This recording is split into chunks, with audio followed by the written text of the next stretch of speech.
She like me, she might be what I need. She get spicy, want taste test, come bite me. Yeah, I'm icy, way too icy. I get paper, on big screen, I'm Spike Lee. I'm vibey, just vibey, too wavy. I can tell they wanna get like me. Yeah, I'm vibey, just vibey, too wavy. Come and get like me. I'm never living a pit and I timid straight shooter. I'm dumping the clip that I'm dipping. Hitting the mark with the waviest art. I rage with my heart and it's right with my wrists. Cut up the pay with the real ones. I see a few million. We want it, we need it, let's get it. Long live the niggas that get it. They live how they say it. A sentence, we really the trillest. Please don't pretend with that love that you sending this. If you like me, I call me the villain. Somebody tell God forgive me, I'm sinning. I think that she know, but he got me, I'm winning. Clout is a dangerous drug and your phone is the plug. Everybody on that shit pretending. So many lost and they chasing what's trending. Well, yeah, let's forget it. I'm back to my sis. I'm only helping a man in the mirror. From here on, I'm open, I'm focused. Okay, I lied if you riding, I'm riding. I put on the folks that trusted me. Get with it, come with me. I don't, but it's love, you stuck with me. I'm coming, it cuts for me. Get with it, they get lost, ain't nobody touching me, yeah. She like me, she might be what I need. She get spicy, want taste test, come bite me. Yeah, I'm icy, way too icy. I get paper, on big screen, I'm Spike Lee.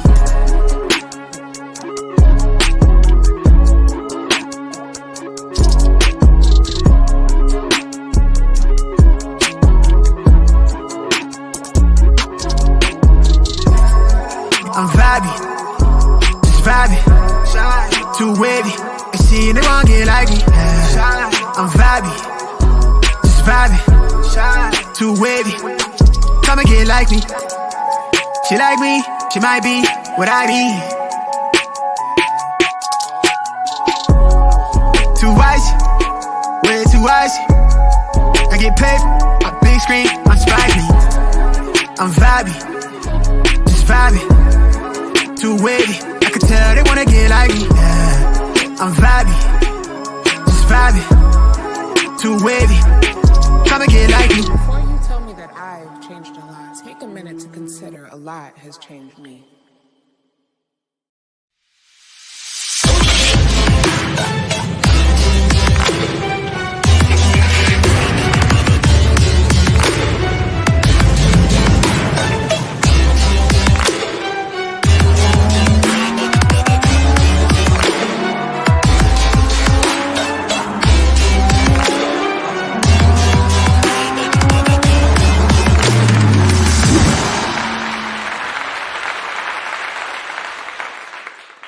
What up, doe? What up, doe? What up, doe? What up, doe?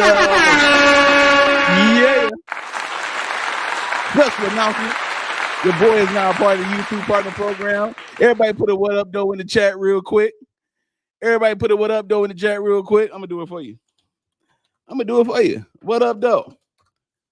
Put a what up, doe in the chat real quick. Yo. I had to come in like this because I'm super excited about being a part of the YouTube Partner Program. I want to say thank you to everybody that's been rocking with me since I got started with this. It has been nothing but a blessing. I appreciate everybody's love. I appreciate the support. I appreciate the mods. I appreciate people who come in. Yo, I appreciate everybody. Abundance, what up, though? Abundance saying, hey, everyone, welcome in. Welcome in. Hit the like button when you come in. Hit the like button. We got to go. We got to do this. Hit the like button. Sean Trees, hey, good afternoon. You know what I'm saying? All right. She's saying hey to everybody. Said put the what up, those in the chat. Also, put where you from, man. Put where you from. Put your rep your city, rep your state, rep everything where you're from. You feel me? Let's do this. Let's do this. Yo, man, you know, the what up, though, is from the 313. Yeah, I'm originally from Detroit. That's my hometown. I live in Indianapolis right now due to the fact of my career, my IT career. It's only been here for a little while, but all my life I've been Detroit. So my nickname here is Detroit. You know what I'm saying? They call me Detroit because they can't say my actual name. So they call me Detroit. You know what I'm saying? So, hey, it is what it is. But, hey, I am so happy and so excited that everybody is tuning in right now. You saw the thumbnail, the Russ trial. The case has been dismissed, and we're going to get into it today. All right. It said repping CT, Connecticut, but living in Maryland. That's what's up. That's what's up. That's what's up. Represent your state, represent your city. I know it's a Saturday. Look, it's a Saturday. Everybody off. It's 2:35 here where I'm at. I know it's a Saturday. I know everybody chilling or probably out and about. I mean, it's summertime. People going to the swimming pool. They're doing all this kind of stuff, man. But I had to do this video, man. Had to do this video. Abundance said, I'm repping Texas and Cali. Holla at you. But come on now, Abundance. Come on now. Represent. You know what I'm saying? I'm not mad at that at all. Let's do it. Look, go ahead and like this. Go ahead and share this. We about to get into this. Case, all right? Because a lot of people were comparing this case and YSL due to the fact of the same issue. And what issue is that? Brady material. All right, Brady material. All right. And so what we're going to do is talk about this case. I'm going to show this case from when it started, and then I'm going to show the motion hearing for the case dismissal. All right. And we're going to unpack it together. All right. This is, I'm going to be honest with you. I've never seen this in my lifetime. You know, I've never seen a case where evidence was withheld against the defense. The last time that happened was in 1963, Brady versus Maryland. All right. So we're going to definitely go ahead and get started with that. But before we do, again, I want to thank every last person who has been watching the video. Look, I'm going to be honest with you. I did a video called Woody Speaks, right? And I just, you know, I just let it play. I let him talk on the video, and it went like 65,000 views or whatever. It went crazy. You know what I'm saying? Like almost 1,000, I think almost like 800 likes. Realistically, I think it was about almost 800 likes and over 100 comments. I'm like, man, people were really like showing love and showing a balance between the fact of how the state can be corrupt and how, even though he's a young man who does not shy away from the fact that he's not perfect and that he has not made mistakes, he definitely acknowledges that. That doesn't give the state the right to be corrupt against him, though. And so that video went crazy, and I appreciate everybody that watched that video. Hey, and the other video about the recusal, the other video about Miss Love, I appreciate everything. Look, I really, really do. This means so much to me. I got the email last night, and it said, congratulations, you're in the YouTube partner program. And I was like, what? Because I had just submitted the information that day, yesterday. Okay. I submitted the information. Was it yesterday? I did. And I'm like, wait a minute. They said it takes normally about a month for them to review your page and to see what you've been up to or whatever. And I guess it's because I don't have a lot of videos on my channel. I got like 20 something videos on my channel. And so they approved me last night and they congratulated me being a part of the program. So once again, I want to say thank you. Once again, I cannot thank you all enough. This means so much to me to be able to do this. And because of that, I want to, definitely welcome everybody into the Tay Biz TV chat room, and go ahead and please respect each other in the chat as you come on in. We are about to go ahead and get started with this whole thing. All right. I appreciate you all. I appreciate the mods in the building right now, man. I appreciate you all. All right, let's get into this real quick. So what I'm going to do is, because I'm going to go through this whole thing where I'm going to go through again the beginning of the case. The beginning. This is day 3. Yes, we are popping bottles. I'm sorry. That's right. We got cocktails. Okay. And we got to have a cigar. This is from my Davidoff 6 cigar Davidoff gift collection. This is one of my Davidoff Anniversario cigars. And I'm not sure if you can see that. And it's the white label. And we're going to have this today in celebration of the YouTube partner program that I'm a part of now. And so, hey, it's all good. So everything is available. I mean, a lot of people are trying to reach out to me like, how can I support the channel? And all kind of stuff. Look, it's everything is enabled. The supers are enabled, all that kind of stuff. So, hey, man, I don't ask for anything. I'm just here to just go ahead. I'm just here to have fun, man, and to talk about some things and also shed light on the truth. I think a lot of stuff that goes on in our country is bogus. You know what I'm saying? And I want to make sure that we stand on, as they say, business. All right. So I appreciate everybody, man. I really do. Here we go. Let's get into this. All right. Let me get into this real quick. Okay, so I'm going to drop this banner real quick. I think everybody should be able to see this, right? So one of the things I want you to pay attention to, and I really, really want you to pay attention to this. You see this lady right here? Hold on.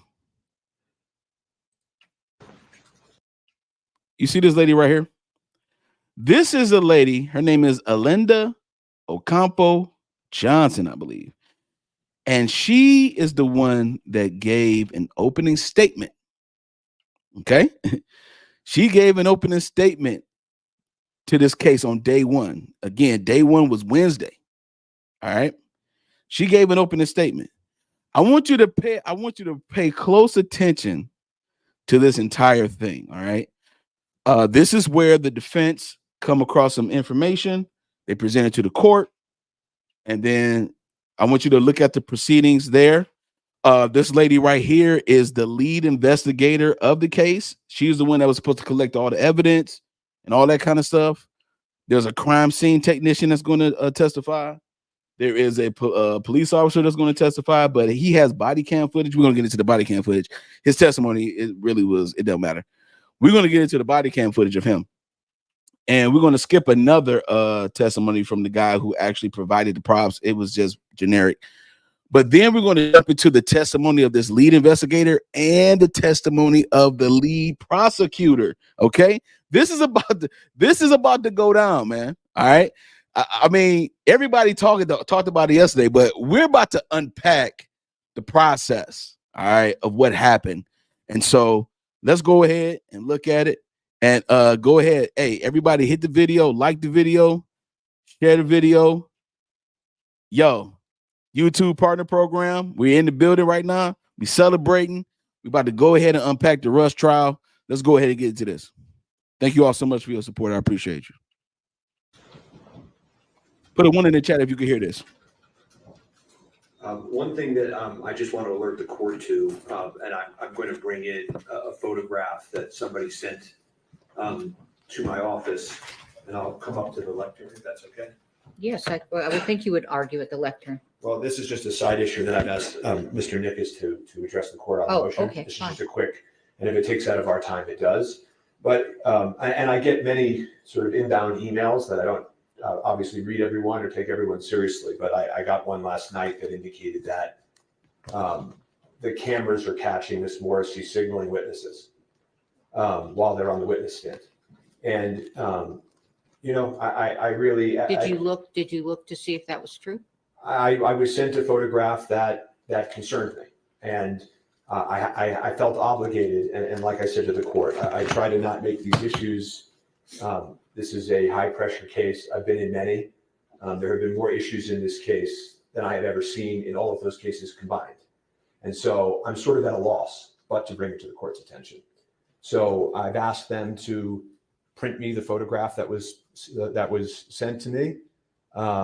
I can't just continue to give the benefit of the doubt on every single thing that's occurred in this case. I just can't. And so I'll be turning that into the court.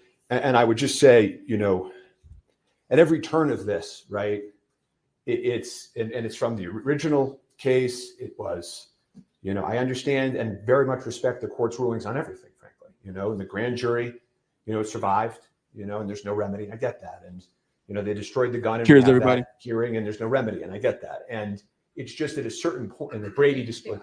I did give you a remedy, but okay. Well, I didn't give you the remedy you wanted, but yes. Fair enough, but one might say not a remedy given all of the circumstances that has a meaningful impact at this trial. And so, and then we had the Brady disclosures, and I could keep going, and I'm not going to because we've limited time. But there's just never been any. It's just I don't know how much of it can happen with it. Okay, let's do this. So before we get into this real quick, let me go ahead and drop something real quick. Because a lot of times people talk about Brady and a lot of people don't know what Brady is. So let's actually unpack that real quick. So Brady was a case in 1963. So this is what Brady material is. Okay. So the Supreme Court held that the prosecution's suppression of evidence violated the due process clause of the 14th Amendment. So basically, prosecution suppressed evidence that had the ability, I would say, to free or to show that the defendant is not guilty. Okay. It could show that he's not guilty or is guilty, but they withheld key evidence. All right. In this particular case. Okay. What was the Brady versus Maryland case? Here it is. In Brady versus Maryland in 1963, the U.S. Supreme Court addressed the issue of prosecutors suppressing evidence favorable to the accused. The evidence was favorable to the accused. Maryland juries convicted John Brady and his companion of first-degree murder and sentenced them to death in separate trials. During his trial, Brady admitted he took part in the crime. However, the evidence, even though he admitted that he took part in the crime, the evidence was favorable to the accused. That's a very distinct technicality. The evidence was favorable to the accused. This is what Brady material is. Favorable evidence that could be exculpatory evidence is basically what it is. And exculpatory means it indicates that you are not guilty. Inculpatory means that it indicates that you are guilty. All right.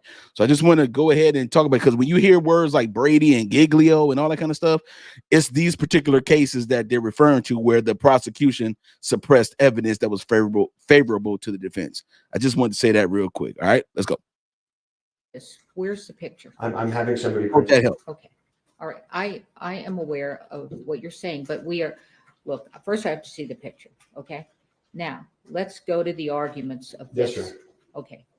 And then you can, show me what you're talking about. And I did get it, so thank you. You're welcome, Your Honor. Since we did submit the written briefing, I will try to be brief, but I think it'd be helpful to build out some of the facts so Your Honor has the chronology of how this happened and has the factual pieces to understand the severity of what's happened. Okay. Here we go. So on November 1st, 2021, shortly after the Rust incident, Seth Kenny's on the... Just one moment. I need Faith to get me my notebook. Of course. This judge don't play, by the way. Judge Sommer, she do not play. She was not for the games this whole time. She was not for the game. I'm gonna go ahead. I'll take notes on this. All right, go ahead. May I proceed, Your Honor? Yes, I'm sorry. Thank you. So November 1st, 2021, Seth Kenny is on a phone call with Corporal Hancock. At that point, we've heard about Seth Kenny's involvement in this, his effort to pry into what's going on with the prop card and the bullets. And so on that phone call, he's telling Corporal Hancock, then Detective Hancock, that he believes he knows where the live bullet came from. He dials in a guy named Teskey, who we heard about yesterday in testimony. Teskey gets on the line and Seth says, tell Detective Hancock what you know. And he says, well, Fel Reed dropped off a batch of live ammunition at my business because I have a safer place to store it. And after that, Fel shows up, grabs some of the live ammunition and leaves some behind. And that's what I know. And Seth says, well, that could be from the same batch that killed Helena Hutchins. Could be a match. Wow. He says, and it's Fel Reed and it's Hannah Gutierrez Reed. That's the one who's responsible here, pushing it off on Gutierrez Reed as the source of the live ammunition, just as the state has done in this case. He says, thank you very much. He gets off the phone. Fel says, Teskey says, I'll take a picture. I'm not in front of my computer, not in front of my ammunition. I'll send it in an hour. He sends a picture of 4 bullets. Ms. Morrissey is going to hold that up to you and say, these are the 4 bullets you knew about this. That was from 2021. Detective Hancock does not preserve the other live ammunition that's at Teskey's property, even though he told her this could be from the live ammunition batch that matches the bullet that killed Helena Hutchins. 2 years later, November 2nd, 2023, there's a PTI of Teskey. Ms. Morrissey's asking questions, and she starts probing further into the live ammunition that Teskey had previously said was given to him by Thel Reed. And she says, do you still have some of that ammunition? He says, well, some of it, but I've been out shooting it over the last 2 years because Detective Hancock did not preserve it over that time period. Ms. Morrissey probes further. Where'd it come from? Tell me your story. He says, well, Thel dropped it off. He then picked some up, and he went with Seth Kenney to the 1883 Yellowstone movie, where he was teaching people how to shoot with that live ammunition.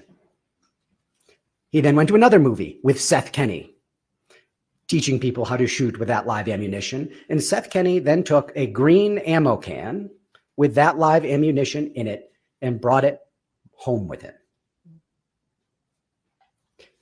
He says that could be the live ammunition from that green ammo can that killed Helena Hutchins. Wow. Ms. Morrissey says, I want you to preserve that. And do you think there's any evidence that this was sabotage? And he says, well, actually, Seth Kenney called me while Rust was shooting, telling me he wanted to get Hannah Gutierrez Reed fired, but he didn't know how to do it because he was concerned about upsetting Thel Reed, significant armor in the business, as Your Honor knows. And so he says, I don't have evidence that there was sabotage, but that's what I know, and I still have this ammunition. As we know, Sarah Zachary, the one who threw the live bullets away, we don't know, live or not, threw bullets away after the incident on Rust, admitted that.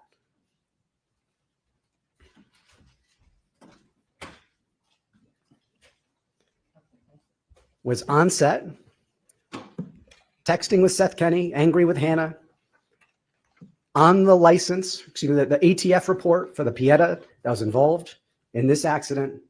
She was on set. They were close. We know that. And so Ms. Morrissey says, you hold on to that evidence and I'll come get it, in essence. She never does. November 2023. Fast forward to March 6, 2024. The end of Hannah Gutierrez Reed's trial. Teskey's in Santa Fe, sees what happens, shows up at the sheriff's office, as we heard from Ms. Popple, and delivers that live ammunition that Hancock had not preserved, that Ms. Morrissey had not collected, that he believed could be from the same batch, from that same green ammo can that we care about, that matched the bullet that killed Helena Hutchins. We heard, Your Honor, what Ms. Popple did with it. They buried it. I'd like to say charitably that it was under the pile of the 5501 information that they didn't disclose, but that's even too charitable because they put it under a different case with a different number. We asked March 26th, we want all of the ammunition from the Rust set that you've collected. Dirty, man. April 16th, we show up for that viewing. We want all the live ammunition from the Rust set that you collected. It's not there. After Teskey had turned it in, after Ms. Popple had created the report, the supplemental report she said she created when she took this in and did not disclose to us, it was not there. Now, Your Honor, we don't know if it's the live ammunition match or not. But what we do know is the state had it. It's disclosable under Giglio. It's disclosable under 5501. And there's a case on point, Your Honor, State versus Allison, where a criminal defendant had been charged with conspiracy, aggravated assault, dishonest related crimes. And he had an arrest record in the prosecution's possession. He had a statement and an arrest record. It was not disclosed under 5501. The criminal defendant shows up at trial and testifies. He's a great guy, honest, no criminal record. The prosecution whips out his arrest record and his statement, disclosable under 5501, which it never disclosed, and said not true. Court breaks. Defendant says, you didn't disclose that under 5501. And the prosecution says, who cares? He's up on the stand lying. This would not have been favorable to him at all. And so, Judge, I want a continuance. Give them a continuance. That's their remedy. Come back tomorrow. I'll disclose everything. I'll make it all right. And then we'll continue. Trial court says, fine, I'll give you that continuance. Limited remedy. You'll have all the information. Do with it what you will. If it's negative, fine. If it's not, that's for you to use at trial. He's convicted. It gets appealed. It ends up in the Supreme Court of New Mexico. That decision was reversed. The continuance is not adequate in those circumstances. They're in the middle of trial. The defendant would have done things differently. The defendant would have opened differently, would have asked questions differently. Too much about where the source, in this case, of the live bullet came in before this was presented at trial. The court said, it doesn't matter if the defendant knew or should have known of it. What we're talking about here is not the defendant's knowledge, not whether it matches, not whether his criminal arrest record would have hurt him or not. We're talking about the conduct of the prosecution. And that's exactly what we're talking about here, Your Honor. We're talking about a prosecution that didn't preserve those bullets, that didn't collect them at all, that didn't turn them over, that we already have a 5501 culpability finding with respect to the last set of information.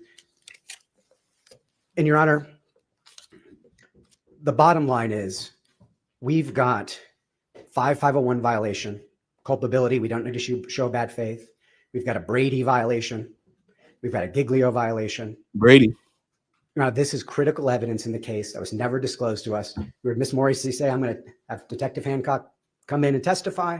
We could have Ms. Popple testify. They could say it doesn't match, et cetera, et cetera. It does not matter. It did not matter in Allison. We were entitled to it. The continuance is not a sufficient remedy. This case should be dismissed, Your Honor. Ooh. This is over and over and over and over again. And Your Honor, you've given them a fair chance. You said, grand jury, as Mr. Spiro said, I'm going to give you a remedy on Trumbetta. I'm going to limit it. I'm going to give you your remedy.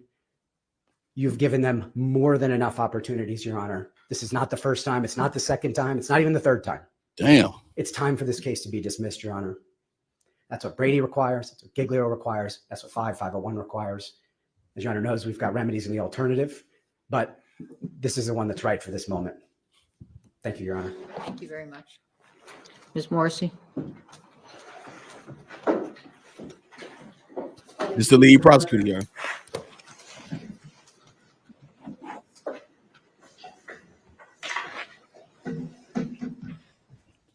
I'm gonna speed it up a little bit. Let me know what y'all think. I'm gonna speed it up just a bit.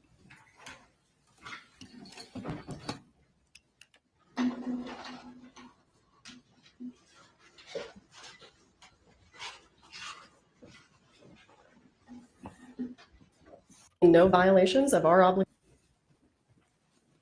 Your Honor, there have been absolutely no violations of our obligations as prosecutors. I want to walk you through. You hear what she said? Everything that has occurred in this regard, everything that these defense attorneys knew well before today, and everything that was also disclosed to Ms. Gutierrez's counsel. So what you can see from the transcript of Mr. Teskey's interview during the Gutierrez case prior to her trial is that Mr. Teskey is Thel Reed's close friend. And Mr. Teskey stores Mr. Reed's ammunition. And the reason that he stores it for Mr. Reed is because Mr. Reed lives in a single wide mobile home that doesn't have a lot of security. And because he's a professional armorer, he has a bunch of guns and ammunition. Mr. Teskey is a retired police officer who has a whole bunch of security at his property. So Thel Reed has 300 rounds of live 45 caliber ammunition. And he and Seth Kenney are hired by the producers for the show 1883. Everything that I want you to know, Your Honor, everything that I'm telling the court Mr. Bowles has this information, and these people have this information. So nothing I'm telling the court is new. So they get hired on this to do what's called a cowboy training on the set of 1883. So the cowboy training is where gun experts, that being Thel Reed and Seth Kinney, It's a fact. take the actors to shoot real guns with real ammunition so that they have a better idea of the recoil and how the gun is actually supposed to look, and to help them with their acting techniques. This is a true fact right here. I'm sorry to interrupt. It says they don't care about truth and justice. They just care about their job. That's their job. Exactly.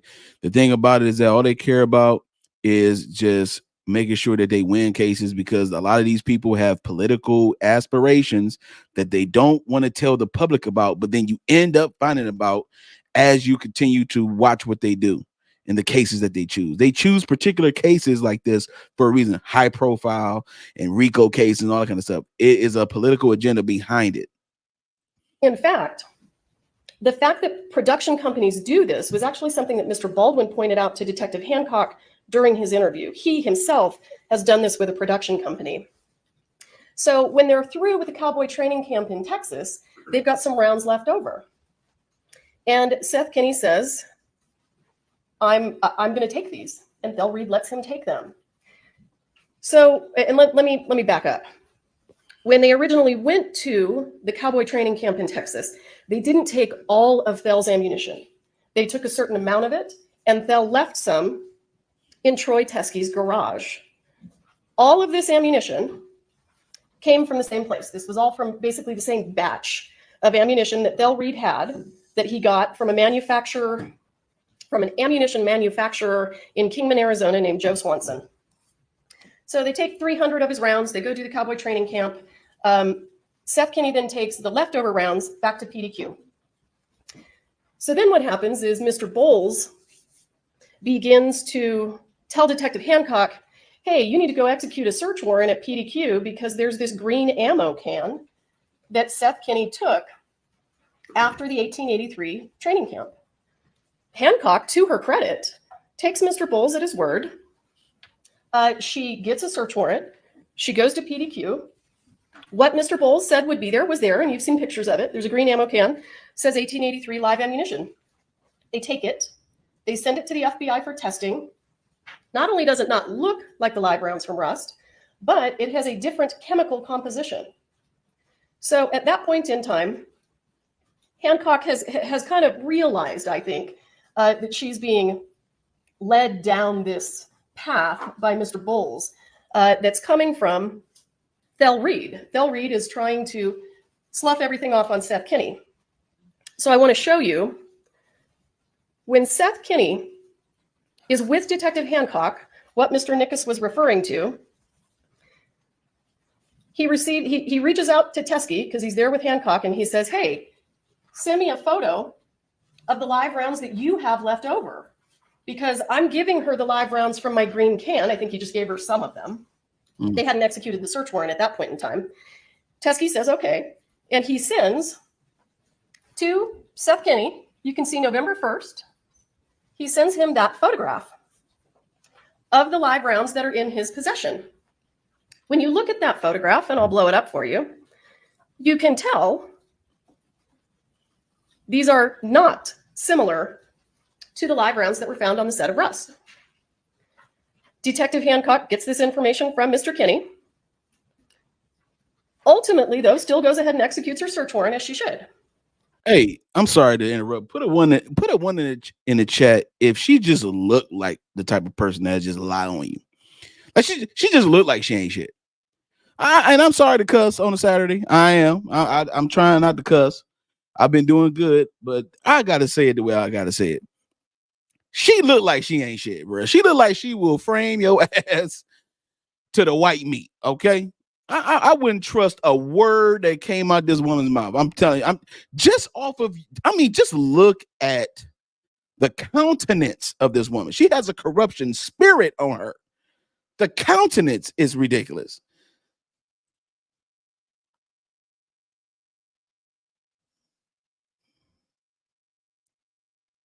Oh, come on now.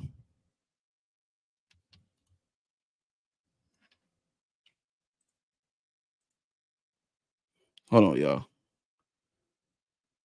Hold on, let me drop it real quick.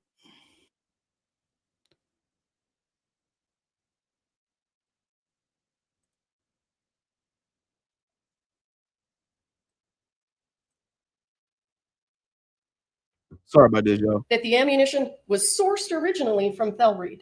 It was sourced from Hannah's dad. It's not a match. Not only is it not a match when you look at it, it's not a match when you send it to the FBI and you ask them to conduct chemical testing. So this is a wild goose chase. This has no evidentiary value whatsoever. This is simply a man trying to protect his daughter, and he's doing it by providing information that doesn't even match. He's trying to provide evidence that doesn't even match the evidence that was found at the scene. So then let's cut to November of 2023. We do a pretrial interview of Mr. Teskey. Let me back up. Detective Hancock reached out when she got this photograph. She reached out to Mr. Teskey, and she'll testify to this. If you want her to testify under oath, I'm happy to have her do it. She reached out to Mr. Teskey and she said, hey, she was way too confident. Because you appear to be cooperative. Can you just package that stuff up and mail it to me? Because he's in Arizona. He's not here in New Mexico. And he never does. He never sends it to her. She doesn't pursue it because on its face, it's not the same ammunition. Let's cut to November 2023. We're doing the pretrial interview of Troy Teskey, where he talks about the ammunition and he talks about what he knows, what information he has about the relevance of this ammunition. What's also very important, and I can have under oath testimony to this fact also, this pretrial interview that was done over Zoom was, well, Mr. Bowles was there. So this was never kept from Gutierrez's lawyers. It was her lawyers that were bringing it to us. So there was no issue there. The jury was completely misled yesterday. So this pretrial interview that takes place in November of 2023 is uploaded to our discovery server. And when it's uploaded to the server, Mr. Baldwin hasn't been indicted yet. When he is ultimately indicted, everything that is on that server is taken and it's put on a hard drive, and it's sent, I believe, to Ms. Clark, who isn't here right now. And certainly Mr. James is happy to testify that it was uploaded to the server, that he downloaded it onto that hard drive, and he provided it to Mr. Baldwin's counsel. So the jury was misled again yesterday when Mr. Spiro indicated, we had no idea about any of this. They've had it the entire time. I don't want to hear about it. The jury was misled. I just want to. So when I have the pretrial interview with Troy Teskey, if the court wants to know the reason that we didn't actually get the ammunition from him, is because I said, since he's out of state, and we'd have to get another law enforcement agency basically to go pick it up and take it and send it to us. I said, have him send me a picture of it so that I can determine whether it has any evidentiary value and I can speak to my case agent about it. The photograph that was sent to me is the photograph in the middle. That is not the same ammunition. You can tell from looking at it. It has a different projectile shape. That's not the same projectile shape. That's not the same casing. This isn't a Starline brass casing. And it also has brass primers and not silver primers. So I decided, I agreed with Detective Hancock, this has no evidentiary value. We're not going to continue to go down this rabbit hole. I want the court to know that the photographs that I spoke to Detective Hancock about yesterday, where it does appear that Ms. Gutierrez has the live ammunition in her own hand that was taken a little more than a month after Ms. Hutchins died, those are on the right. So you can see the bottom photo, you can see the Starline brass casing, you can see the nickel primer, and then when you look up here, you can see the shape of the projectile. It's a spot-on match for the live rounds.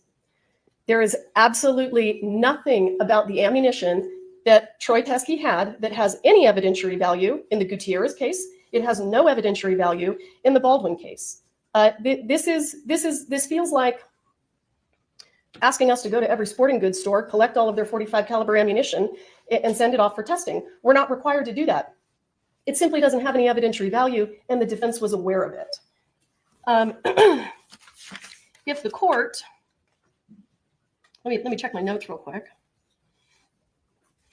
And another thing that's really important about the transcript of Mr. Teskey's pretrial interview is he does not say, this is the same ammunition that killed Helena Hutchins. He says, that's what Seth Kenney told me.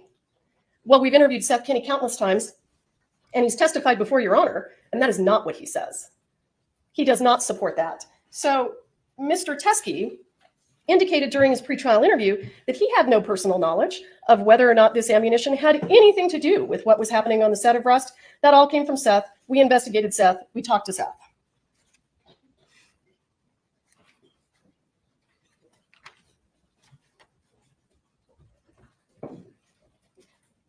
Put a one in the chat if you think she lying. Put a one in the chat if you think she lying, man. That this has, on the best of days, for this to be relevant information for even Ms. Gutierrez, it's not at all relevant to Mr. Baldwin, but even for Ms. Gutierrez, it has to actually have some exculpatory value. And you can tell from the pictures on the right, it doesn't. It doesn't have any exculpatory value. And I want the court to keep in mind, Hannah Gutierrez, when she was working on the set of The Old Way in August, before she came to New Mexico to work on the set of Rust, she sent Seth Kenney a text message. And in that text message, she said, "Is it okay with you if I shoot live rounds out of the set guns?" And Seth Kenney responded and said, "No, don't do that." In fact, what he says is, "It always ends in tears." That's true. Now that's true. Hannah Gutierrez admits to law enforcement that she loaded the gun. She points out the box of dummy rounds that she was sourcing ammunition from. During her November interview, she holds up a picture of the exact same box and says, "I got this from my dad. My dad wanted me to show you the boxes of dummy rounds that we use." And it was a spot on match. She actually indicated that she got the box of dummy rounds from her own father. None of this is exculpatory at all. This is the exact same batch of ammunition that has already been sent to the FBI and tested, because it all came from the same place. There's no reason for us to do it again. Thank you. I don't know if the court is intending to take evidence or not, so. She didn't call anybody. I can. I mean, if the court. It is your presentation. I'm not going to tell you what to do on your presentation. There you go, Judge. There you go, If Judge. my offer of proof isn't enough, I'm happy to go into that. I just wanted to say one thing to the court, which is just simply that Ms. Morrissey, in her presentation, didn't say one word, not one word. Isn't this properly for Mr. Well, I mean, well, he was making a legal argument. If we're going to do an evidentiary hearing, there won't be multiple lawyers involved. But so I would just simply point out that there wasn't one word about what was actually turned in. I don't know if the court realizes that. That was all about stuff that happened that. All right, this is, thank you. All right, go ahead, Mr. Nikas. I'll be very brief, Your Honor. If this evidence wasn't as important as we say it is, they would have turned it over. The fact that they concealed it, the fact that they put it under a separate document number, didn't disclose the supplemental report, didn't disclose the bullets, didn't bring them to the April 6th evidentiary viewing. If it was that irrelevant, it had no evidentiary value, it would have been there, Your Honor, number one. Number two, Ms. Morrissey does not get to determine what has evidentiary value and what doesn't. 5501 says it's required to be disclosed, period, full stop. And in fact, in the Allison case, it was not exculpatory. It was inculpatory. It was the defendant's own arrest record and his own lies to the state. And yet the fact that it was required to be disclosed under 5501 and the fact that it was not meant, period, full stop. We're not going to have a mini trial about this in the middle of the trial. That's exactly what the Supreme Court reversed the lower court for doing. What Ms. Morrissey is asking you to do. It didn't matter. It was inculpatory, but the trial would have been conducted differently. And because it would have been conducted differently, and that's exactly the truth here, this goes to credibility, it goes to the government's bias, improper motivation, and incompetence. I'm taking those exact words from the motion in limine ruling that Your Honor made. That goes into evidence. It's relevant to Pubble's credibility, Hancock's credibility. It relates to every single thing we've planned in this entire case, Your Honor. And right in the middle of it, Ms. Morrissey doesn't tell you what was actually turned in. She shows you a picture from 2021, a subset of the rounds that were turned in by Teskey, a subset. He said he shot a bunch of rounds in those two. Hold on. I'm sorry, y'all. I'm sorry to interrupt. Can y'all imagine? Can you imagine somebody not letting you know something that can harm someone else? Can you imagine that? Can you imagine? All right, put yourself in Alec Baldwin's shoes real quick. Can you imagine that you on the set of your movie that you're producing, you're paying people to be competent enough to do their own job, and then they are so incompetent without your knowledge that you harm someone or allegedly harm someone because the case is dismissed now. And now all of a sudden the state wants to blame you. They want to blame you for something that you have no knowledge of. You're ignorant of the whole thing. Even though what happened, you had no knowledge or no base knowledge of it at all. Come on, man. If I'm doing something and I'm putting it in your hands and I don't tell you the whole story and something that you do happens to you, I'm responsible. I did not tell you everything. I withheld information that was critical to whatever you was doing, but I did it. Come on, man. Like, come on now. Like, accountability got to be taken across all persons. But there's nowhere in the world I could put something on someone else when I'm the puppet master behind it. That, my friends, is called manipulation. Let's go. Years. The picture was only of 4. This is critical evidence, Your Honor. There you Whether go. Seth Kenney is right or wrong, or how we debate whether he was involved or not involved, that's completely irrelevant, because what we know is we don't have those bullets and they were required to be disclosed so we could put on the case that's fair. That's exactly what Brady says, Your Honor. Brady says that the administration of justice requires fairness. That was the entire premise of the decision, fairness. And that's all we've wanted from the beginning, Your Honor. And you've given them chance after chance after chance, and there are no more chances, Your Honor. Brady says it, Giglio says it, 5501 requires it. Thank you. All right, thank you. Before I, and we can take testimony later if you all want, but I'm going to require that the state, in fact, I'm going to order that the state by 11:30 this morning produce the supplemental report, the file itself and anything in it, and also the rounds. May I respond? I'm not finished. Okay. And the rounds that Ms. Popple took from Mr. Teskey. I want the court to understand that last night, the defense reached out to Ms. Popple and said, we want you to bring the rounds to court tomorrow. And she got their message. And then they reached out to her again and said, no, never mind. We don't want you to bring the rounds to Thank you, court Ms. tomorrow. Morrissey. Thank you, Ms. Morrissey. I have them. I don't, okay, where are they? They're here. I'll go get them. All right. Miss Morrissey is full of it, bro. Well, actually, I want testimony from Ms. Popple on how she retrieved those. So I don't need the box. Tell her I need Popple.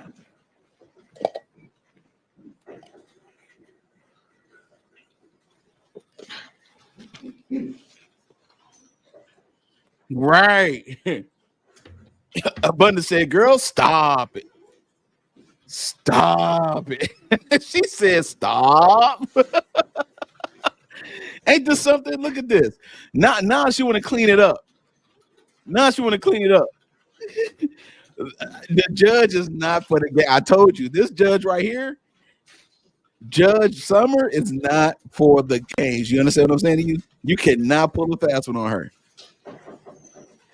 All right, Jean said, I may be jumping the gun, but the prosecutor that walked out of this trial got to see her interview. A honest prosecutor, in my opinion.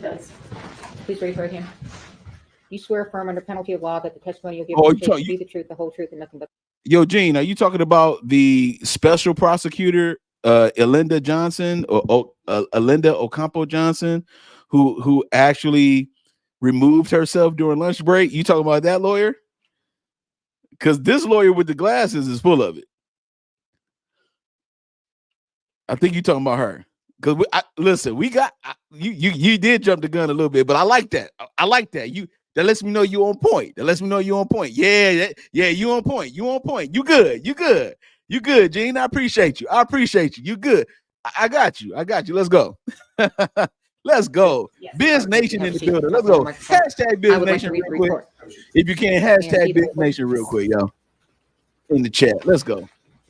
We celebrating YouTube partner program today. We out here, man. We doing our thing. Now this is the CST, crime scene technician right here, that's going to testify about the evidence that has been presented that was not under the same case number of this particular case. So the bullets that were evidence was under a different case number instead of it being a part of this case, because that's where they actually got the bullets from, was this case crime scene, which is absolutely crazy. Crazy.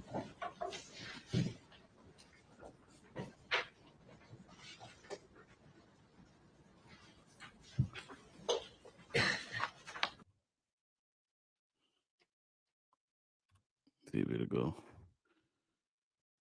Hold on, y'all. I'm sorry about this.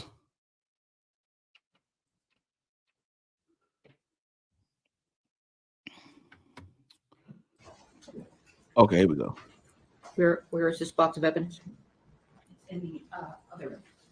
I'd like to see it. You come to evidence. Do you need to do it, Martine? I need the box of evidence.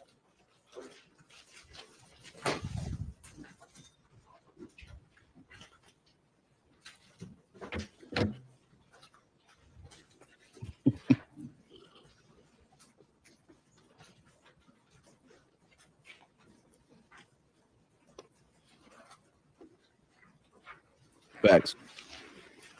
I know, right? His face was like, "What? What's going on?"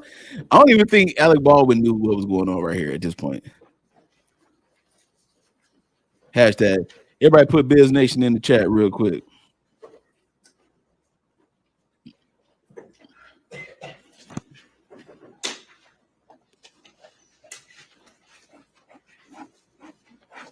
Look at this evidence that was held back. Nasty work, man. Have you all inspected this? It ain't just Georgia, y'all. Well, how do we want to do it? I want to look at it. Well, do you want me to ask the questions first? I have some questions of this witness. You can ask first. Can I open this, Martine?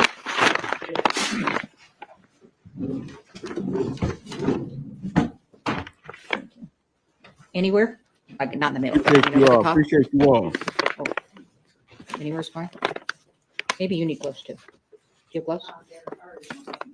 Can you get some additional? So anywhere, I can just cut into it. Okay. There should be there's a separate All right. area. I'm going to have you. This is unusual, but if you all don't mind, and if there's any objection, I'm going to have her step down. And when I ask her a question about which is which, she will put it out. Is that all right with everybody? I love this judge. Okay, so I just need you Put it in to. the chat if you love this judge. And we're going to go right there. And you all can approach too, so you don't have to. I don't want you asking questions yet. What I do, can you move that?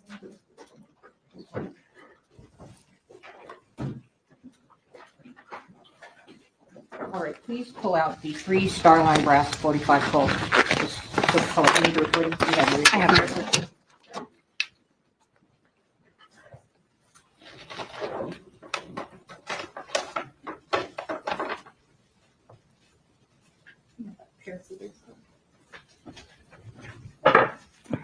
I remember one time back in the day in Detroit, somebody said it looked like Suge Knight. They said it looked like Suge, man. Y'all think I look like Suge Knight? I think they was trying to clown me, man. That boy look like Suge.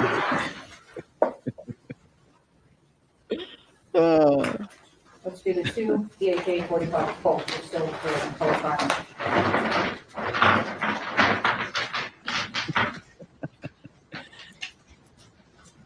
That boy like Suge Knight in there, boy, then.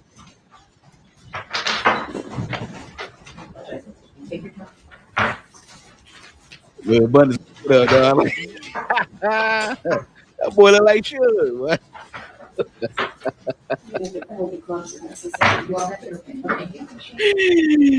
He said you give it Suge, little brother or cousin or something.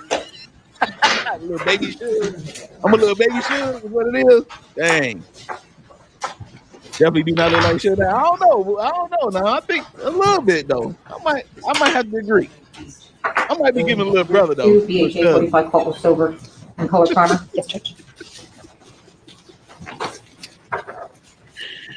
Oh, that's hilarious. This right here is hilarious, man. I love this. I love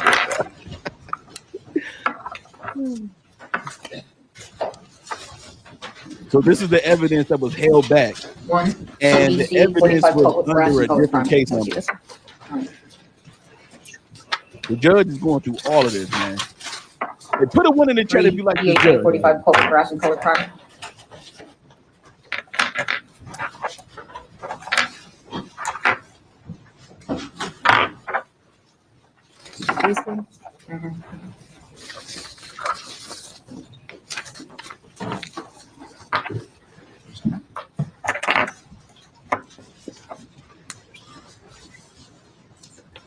One Winchester 45 Colt. I don't know if we need a Winchester. That one, 2 Winchester 45 Colt.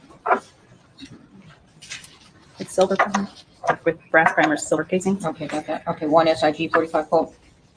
All right, and then 10 Starline Brass 45 Colt. Hey, yo, Glanville, take note.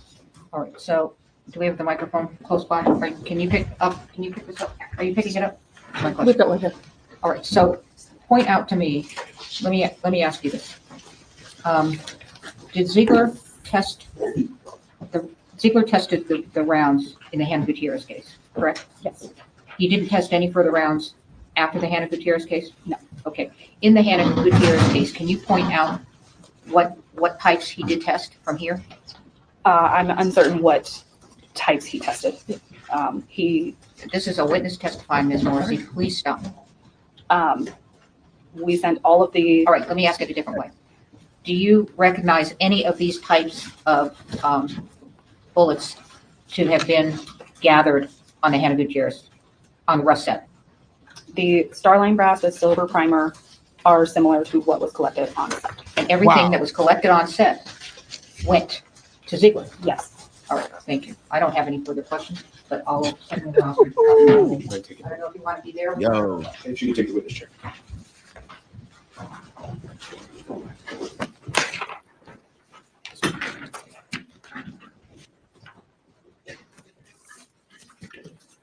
This judge is not a joke, man. Good morning again. I'm just going to pass the witness up, because we're not fully set up, the copy of the spent shell casing that's recovered on the scene of rough. Make sure y'all share this video, y'all. Right, that it's Just keep building. Let's keep building, baby. the bottom of the bullets that you just provided to the court. Yes, it's Starline Brass 45 Colt with a silver primer. So when I asked you yesterday, didn't he turn in ammunition that matched the ammunition that killed Ms. Hutchins? It's true that he did, correct? And I did not recall at that time. I understand that that's your... You didn't recall it at that time, but now you recall. Obviously. your position, but that's what in fact happened. Would you agree? I would not use the word match without there being an additional analysis. Well, who got to decide whether there would be additional analysis? That was not myself. It wasn't the defense, though, right? We didn't know about it. I don't know what you were aware of. Okay. Well, you know that we came to have an evidence viewing where we asked to see every single round that could be related to the Rust set, and this was hidden from us. You do know that. This was not hidden. This was not hidden? This was under a case number. It was documented. I was instructed to document it under this case number. Okay, so in this case that's under the Rust investigation case number, you would agree with me there's hundreds of things that you inventoried, right? Yes. There are hundreds of police reports that all relate to the same case number, right? Yes. The one thing that seems to have been put under a different case number is just this one discovery of the actual ammunition that matches the ammunition from the set of Rust. This was put under a doc information of someone coming in claiming to have rounds that were not utilized in a case. Okay, well, let's examine that for a second. When Seth Kenny comes into the precinct and he gives you ammunition, you vouched it, right? I was instructed to collect the ammunition from Seth Kenny. Well, let me take a step back for a second just to make something clear. Investigator Popple, you're following orders, right, when you're doing these things, correct? Can you please stop referring to me as investigator because it's creating a misnomer? Okay, well, how would you? I apologize. I'm a crime scene technician. I'm not an investigator. Okay, I'm only doing that because it's shorter than crime scene technician. CST works. Perfect. Okay, CST Popple. When you took the, you're effectively following orders when you're deciding whether to voucher this or voucher the Seth Kenny evidence, right? You keep using the word voucher, and I'm not sure what context you're using it. Yeah, I apologize for that word choice. When you inventory and make a report, I think your testimony is you're doing it at the direction of supervisors. Is that fair? Most of the time, yes. Okay. So when Seth Kenny walks into the precinct and gives you ammunition and says it's from the Rust case, you all inventoried it, right? Yes. You took photos of it, right? Yes. You put it under the Rust case number, right? Yes. You turned it over to the defense, right? According to my knowledge, yes. Okay. Somebody else comes in to the precinct, okay? A man named Troy Teskey, right? Yes. Who was a former police officer, right? I believe he stated that, yes. Okay. And I assume you all have the diligence to be able to confirm that, right? I do not know if it was confirmed or not. Okay. And he comes in and he also tells you he has evidence, right? He told us 3 years later, after a trial, that he had evidence that the defense wanted him to use that he no longer wanted to hold on to. Okay, let's break that down for a second, right? Mr. Teskey isn't involved in your meetings with the prosecutors and Corporal Hancock's meetings with the prosecutors up until the trial, was it? Not that I know of. Okay, so doesn't it make sense that he would have seen the trial on television, been completely outraged at what he was watching, not trusted law enforcement, and then walked it into the precinct? Doesn't that make sense? I do not know what would make sense to Mr. Teskey. Okay, didn't he in fact tell you, I don't trust Miss Morrissey and the prosecutors? He did not state that to me. He didn't on your oath? You're sure about that? I do not recall him stating that. So he turns this round in, and you, when he turns it in, obviously recognize it as Starline brass, nickel primer, Colt 45, correct? Yes. Okay. So it's not as if he came in and just turned in a bunch of shells, right? He did turn in a whole bunch of shells. Okay, but he didn't just turn in shells, right? He turned in multiple different 45 rounds. I'll ask the question a third time. He didn't just turn in shells, did he? He turned in multiple 45 rounds. Including rounds that matched the round that struck Ms. Hutchins, right? Again, I wouldn't use the word matched without further analysis. And the reason that we don't have further analysis is you all didn't send this to the FBI for further analysis, did you? We did not. Right? Because if you had, it would have potentially proven the fact that all along this ammunition did come from Seth Kenney. Isn't that true? What I was informed of by Mr. Teskey was that the ammunition originated from Joe Swanson. And then went in the green ammo can to Seth Kenney. I do not recall him speaking about a green ammo can. Okay. Well, let me ask you this. You know, You didn't the weasel. other thing that you're saying, I took you at first to be saying, well, it's just a bunch of ammunition. And now we've gotten to the point where it's actually the same type of ammunition. And then you've also stated in your testimony that's like, well, there's just this guy, Troy Teskey, that just walks into the office like it's random. When really Mr. Teskey and his involvement in this case was very well known to law enforcement, correct? I had never heard his name before. Okay, but he came in and he said, I'm here, give evidence about the Rust case, right? He stated that he had evidence the defense had wanted and he no longer wanted to hang on to it. Well, And he was the one using the word evidence.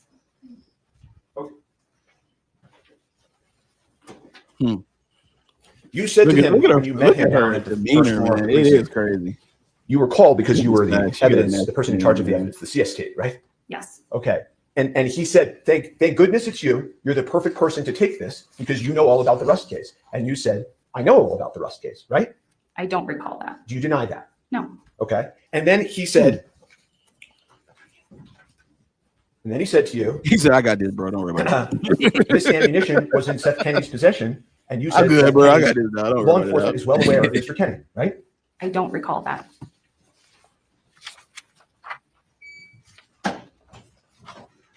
So you take this ammunition on March 6th, right? Yes. The standard operating procedure for the Santa Fe Police Department says you're supposed to make your report within 24 hours, right? Correct. Okay. So tell the court, did you make your report within 24 hours? I'm fairly certain that our SOP is that evidence should be submitted within 24 hours.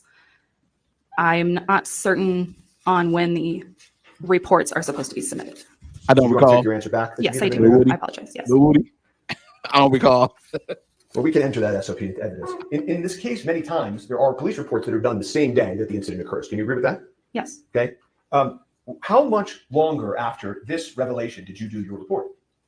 I believe it was, I apologize. I can refer to my report to refresh my memory. Oh, yeah, I have a copy.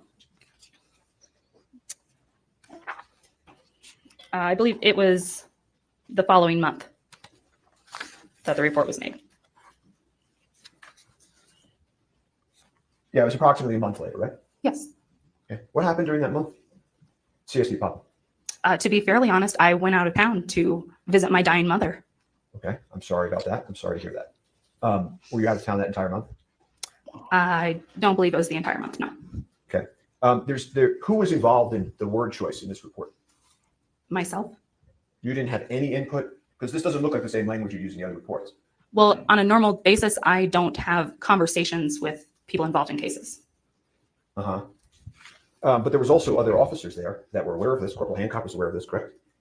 She was notified about it, yes. Okay. And so was your supervisor who was there with you, correct?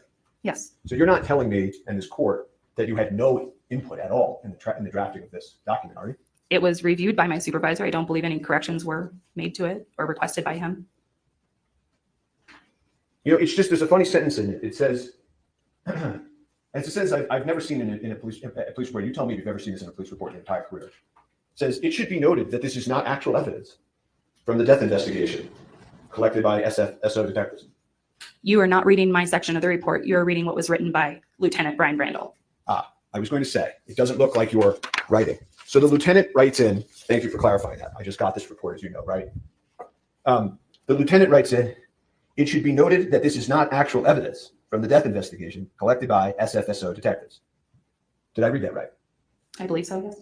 Okay.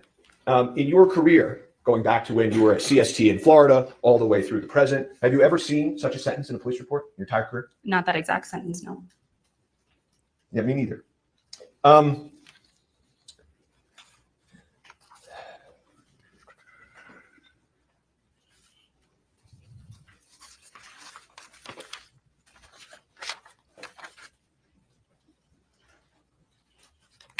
So you're, if you could just look at this report for a second and help clarify for me. Just Stephen which parts of Baldwin this with you filled out versus the earpieces, lieutenant. like he really The trying to make section sure that starts at the top hearing with that my right. name. Well, let's just go page by page. That would be page 5.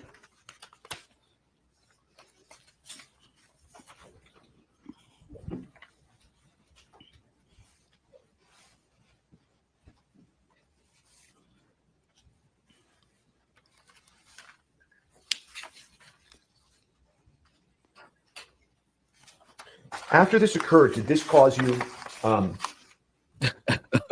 concern, Cissy Popple, that this was handled this way? It did not.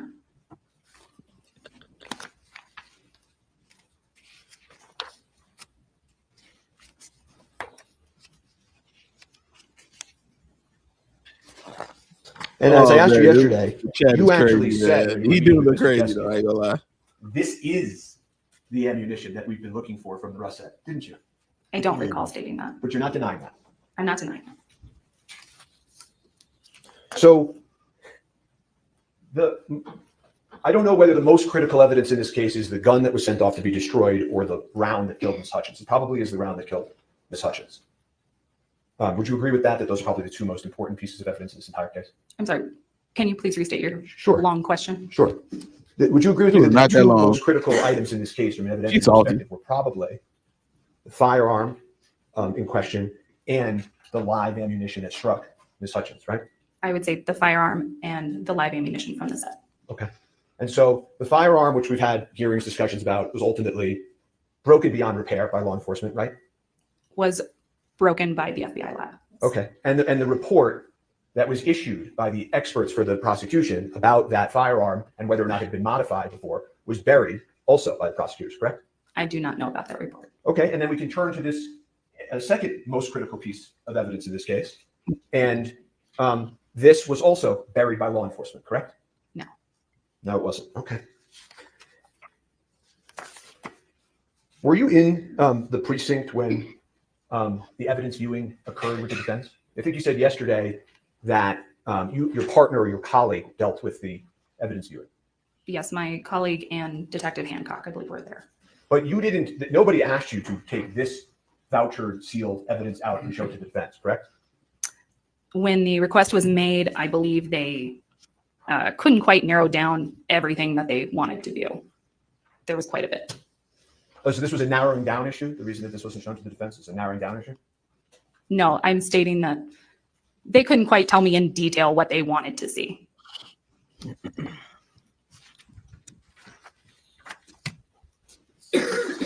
So one thing real quick.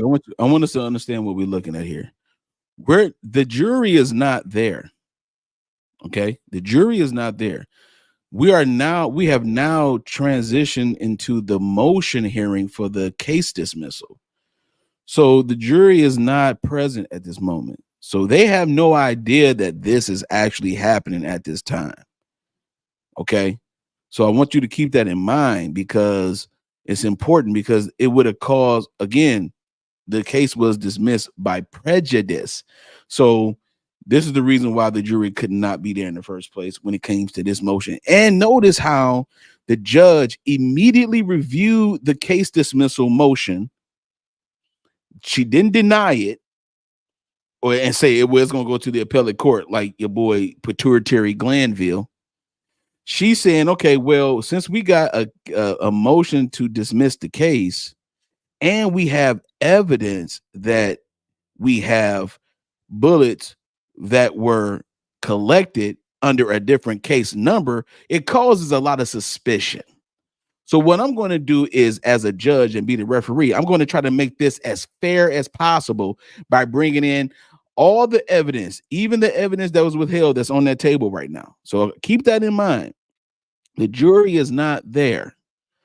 So we are able to see what the jury not even able to see. Okay, this is very fascinating. And let me tell you something. A Brady case was in 1963. Here it is, 2024. And now we have another case where somebody withheld evidence. It's been a long time since that occurred on record, I would say. And so this is a fascinating case in this regard. All right, so let's go. Request from the defense of all ammunition was taken by law enforcement to not mean the ammunition that you recovered that matched the ammunition that struck Ms. Hutchins? I don't believe they looked at all the ammunition that day. Well, no, but the request was all ammunition. So I'm asking you, did law enforcement interpret that request to not include this critical evidence? All of the items that were pulled for the case were under the arrest case number.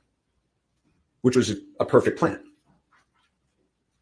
You're asking me if there was a plan? Well, I'm saying whether there was or there wasn't, it worked out pretty well, right? I'm not sure what you're getting at. There was a request to view the evidence from Rust. That is the evidence that was pulled. Well, your report says this is evidence from Rust, and then it just puts it under a different case number, and the lieutenant then writes that sentence in saying this isn't evidence from Rust, right? My report states that Mr. Teskey believed that it was related to Rust, and then I listed the case number next to that. Do you remember when we started? Well, do you remember when we started my examination of you yesterday? How I sort of said to you, the way you know what evidence to find is by what people tell you. Do you remember that? Yes. And that when you're at a burglary and somebody says, "Oh, you better pick up that glove," you don't know that that person's telling the truth or not, but you pick up the glove, right? Depending on the circumstances of the case, possibly. And here, a retired member of law enforcement walks into the precinct, who's known to law enforcement, who turns in the matching ammunition, who tells you it's involved in the case, where there's tons of corroboration, both by what he provides and the history that law enforcement knows about this man. And you put it under a different case number, right? I'm sorry, what was your question in that long statement? You put it under a different case number. Yes, She's as so I was full of instructed it, to bro. do so. Finish up so that Ms. Morrissey can cross-examine. Yeah, I'm trying to review this in real time. So I will pass the witness in a moment. 1 second, bro. The witness salty, Morrissey salty. Oh, and I asked you this The whole yesterday, but I state wanna ask you salty again, right now. which is you told Mr. Teskey that you would write up a report because of how important this was the very same day, didn't you? I don't recall stating the very same day. You don't deny that, though, do you? I don't deny it, but I don't recall it. Okay, nothing further. Ain't that The record, something? that was State's Exhibit 29 that showed the witness. All right, are we going to admit the supplemental into evidence? Please. Well, somebody move it in. I started the conversation. Defend, is it court exhibit or just Marcus defense? It's just, I think it's, well, since I started it, are you okay with court? You see how she was instructed to put it under a different case number, though? Really? Evidence from the same crime scene under a different case number. Absolutely insane. If I can just pause for a moment and just address the court. Here's what I'm intending to do. Obviously, this is a serious dispositive matter. A full record needs to be laid. I have Mr. Kinney on his way over. He'll be here any minute. We intend to take testimony from him. I also intend to take testimony from Mr. Bowles. Judge, I have to make a record, though. Well, just a minute. Okay.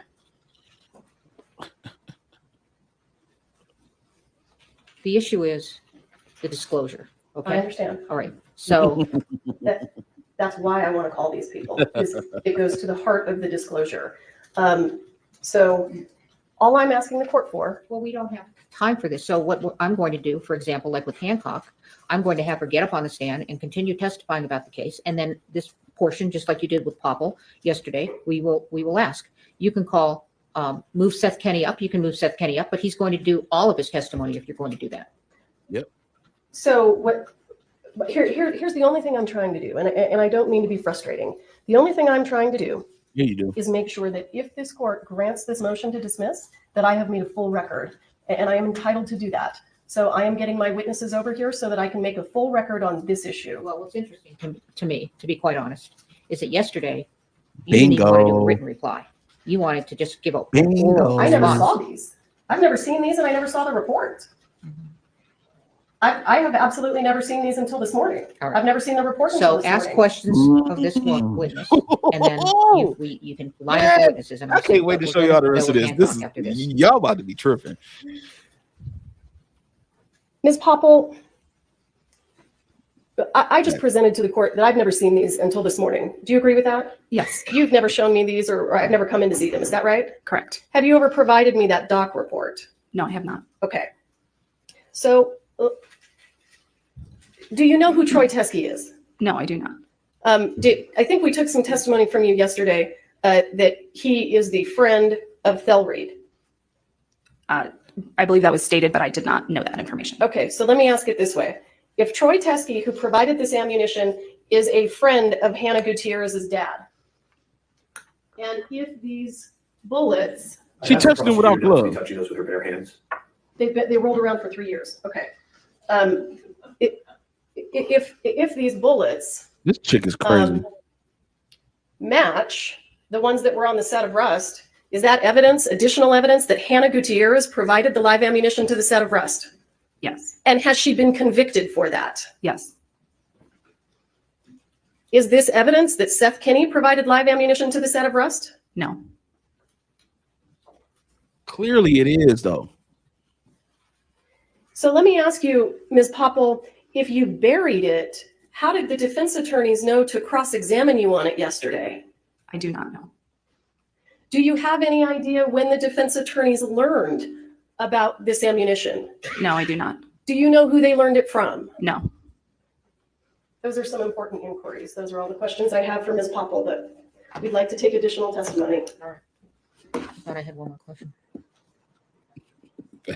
This Oh, is and I'm crazy. sorry. Would it refresh your memory about whether or not you're supposed to write a report within 24 hours if you? I don't think that was in dispute. I think he. All right. All right. All right. Now, let me go ahead and move forward because there's going to be a long break on this, right?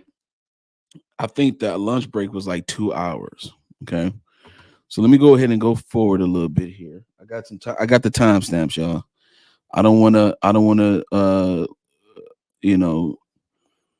be too, we're going to go straight to the lead investigator. Now, remember when Miss Popple, the one who was just testifying, remember she said that she did not want to be labeled as the investigator. There's a reason why she said that. And I'm going to be fair with her on this. She was not investigating this case. Technically, she was not. This woman right here, this chick right here, she's the lead investigator that's about to testify. All right. Now, again, this evidence was under a different case number. All right. And now Ms. Popple is saying, like, yo, this evidence is not from Russ in her recollection. But this chick right here, who's the investigator, she knows what the actual evidence is and that was collected. And I'm going to play the body cam footage of the retired officer bringing in this evidence. And I want you to pay attention to something as I play this video. Watch this.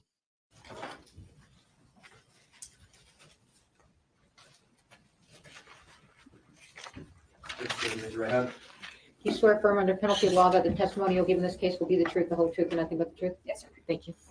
Have a seat, talk into the microphone. This is the lead investigator. Corporal.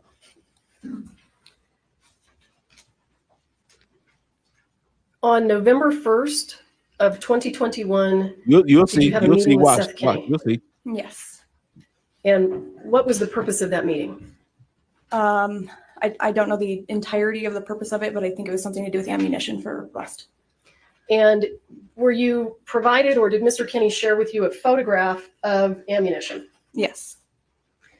And do you recall the photograph? No, I don't. Would you recognize it if I showed it to you? I might.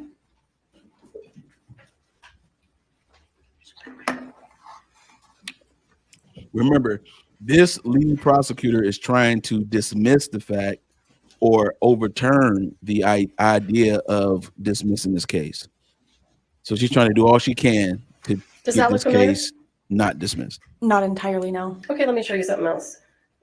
Would it refresh your memory if you saw the text exchange between Mr. Kinney and Mr. Teskey? Yes. Can you see that? Do you want me? I'm going to enlarge it. Do you see the date? I do. I'm going to go down so you can see the rest of it. Do you see the rest of it? Yes, I do. Is that the photograph of the ammunition that was shared with you by Mr. Kinney that came from Mr. Teskey on November 1st? I remember this conversation between the two of them. Okay, explain it to us then. Um, And I'm sorry, I'm showing you for the record, States Exhibit 1 for the motion hearing. Go ahead. I'm sorry, can you repeat the question? Well, tell us about the conversation. Yes. Tell us about this meeting. What happens? So this was a conversation with Troy and Seth, and I guess an exchange of where the rounds that Troy may have had that could have been in relation to Rust. Right? Yeah. So did you see this photograph on that day? Yes. And were you able from the photograph to determine whether or not these rounds were similar to the rounds found on the set of Rust? These would not have been similar to what we had found on Rust. Okay. And from this vantage point, how can you see that? So some of them, well, a lot of them have an actual head stamp of companies or manufacturers such as Winchester, BHA. I think the other one says CBC. It's a little hard to see with the shadowing in the picture. The only one out of these that would have been somewhat similar to what we had found on Rust is the third one from the left, which shows the Starline brass logo and it says 45 Colt. However, a distinguishable difference in this round and what we had found on Rust would have been the color of the primer. They're different colors. Okay. If you recall, did you yourself ever have a conversation with Mr. Teskey? Not where it was just me and him, but I have had a conversation with him. Teskey is the one that brought So let this me ask you evidence. this. After you were provided this information, the photograph and the information about the rounds, where was your understanding of where those rounds were located? In Arizona. And did you have any communications with Mr. Teskey about obtaining those rounds? Yeah, I had asked Mr. Teskey at least a couple times for him to figure out how to send those rounds to the sheriff's office. I asked him on a couple different occasions to either ship them or figure out a way that we could still get them in the sheriff's office possession. And you wanted to do that even though they didn't appear to match the rounds from Rust? Yes. Why? Because the investigation in itself was still very fresh at that time. It was still ongoing. I wanted to make sure that we had all the information that was brought forward to us in order to continue this investigation. Did you see Mr. Teskey at Ms. Gutierrez's trial? I did. And were you aware that Mr. Teskey was a friend of Ms. Gutierrez's father? Yes. Did you receive any communications during the Gutierrez trial relating to Mr. Teskey? I did. Tell us about those. So during her Hannah's trial, or near the end of it, I had gotten some correspondence that a male by the name of Troy Teskey had came in and had ammunition, and that he wanted to turn it over. Came in where? To the courts. So he came here? Yes. To this building? Yes. And who did he speak to, if you know? He spoke to I believe the deputies downstairs that were working the courts. And what were you doing at that point in time? I was here in trial. So you receive information that there's a person down there that has what? Ammunition. And how did you respond? What did you do? I had asked the deputy, I said, can you just have him wait until, have him wait here until I have a moment that I can speak with him? Did he wait for you? No. Where do we go from here? What happens next? From there, I believe we had a break. I had asked where Troy was. They said he was no longer here. And then further on into the day, I don't know if it was a call or a text message, but I had gotten word that Troy had shown up to the sheriff's office and was trying to turn over that ammunition. I'm sorry to interrupt, but notice the questioning. Notice that she's not questioning how this evidence got into the case number that was different from the Russ scene, the Russ case. Notice that she's not really tapping around that. All right. That's very, very important for you to understand, because she's not asking about the evidence and how it got involved and where it came. Like, she knows where it came from and who submitted it, but she's not asking about why it's under a different case number, none of that kind of stuff. She's not asking nothing like that yet. Okay, nothing like that yet. So as you continue to watch, you'll see how everything starts unfolding. All right. At that point, we're still in trial, so I have a little bit of limited time and where I need to figure out logistics with this. And I believe I had gotten a call from the lieutenant or someone there, and I said, okay, well, I'm still here, but I will make contact with him at a later point and get a statement from him so we can figure out what to do with this. And at that point in time, were you aware that he had left some ammunition at the sheriff's department? Yes. And did you take steps to contact Mr. Teskey to take his statement?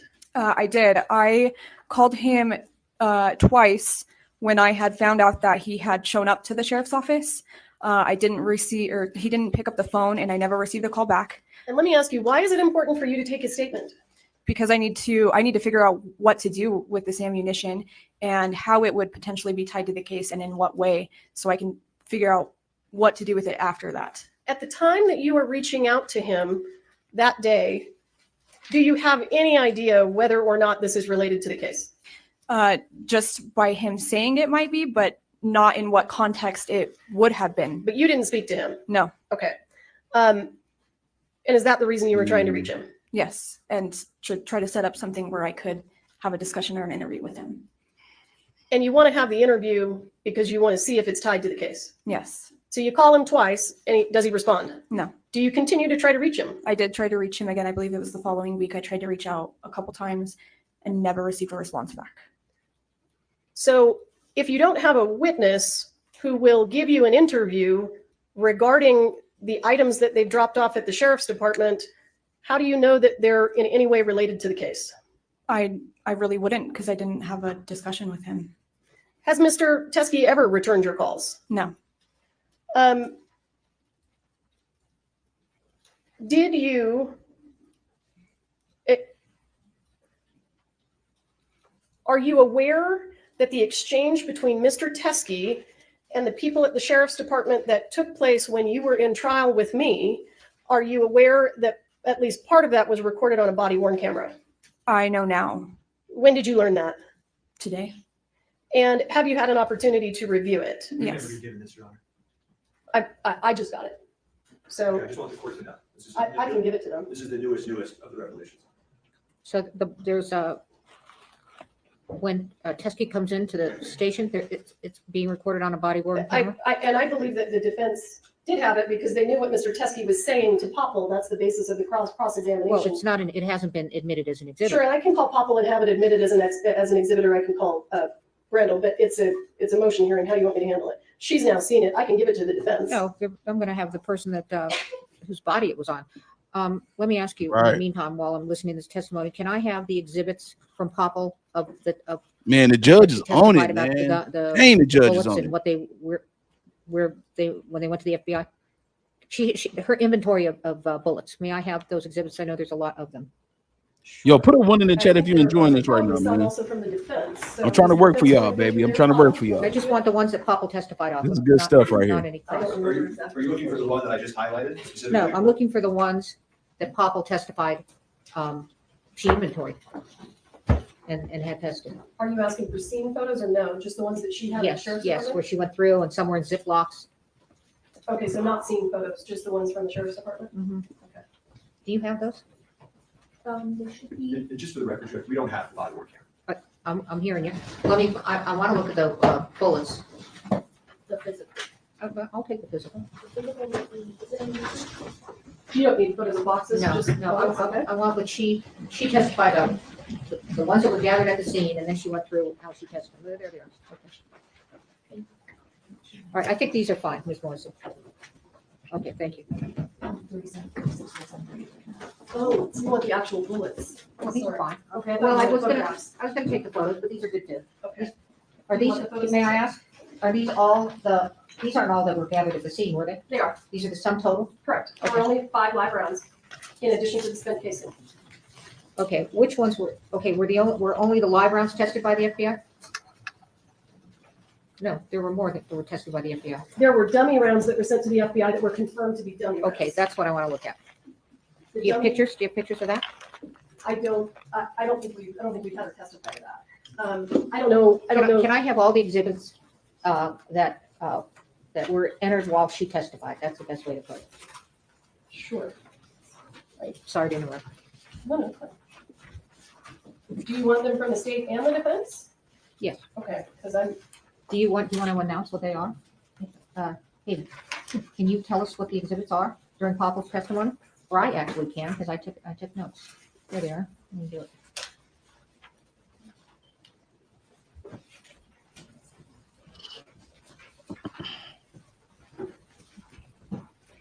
The judge on it.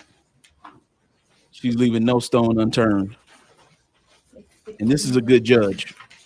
Very fair, no nonsense. She understands that this is about people's lives that have been affected by this, hang on. impacted by this, you know? Give us numbers. Hang on.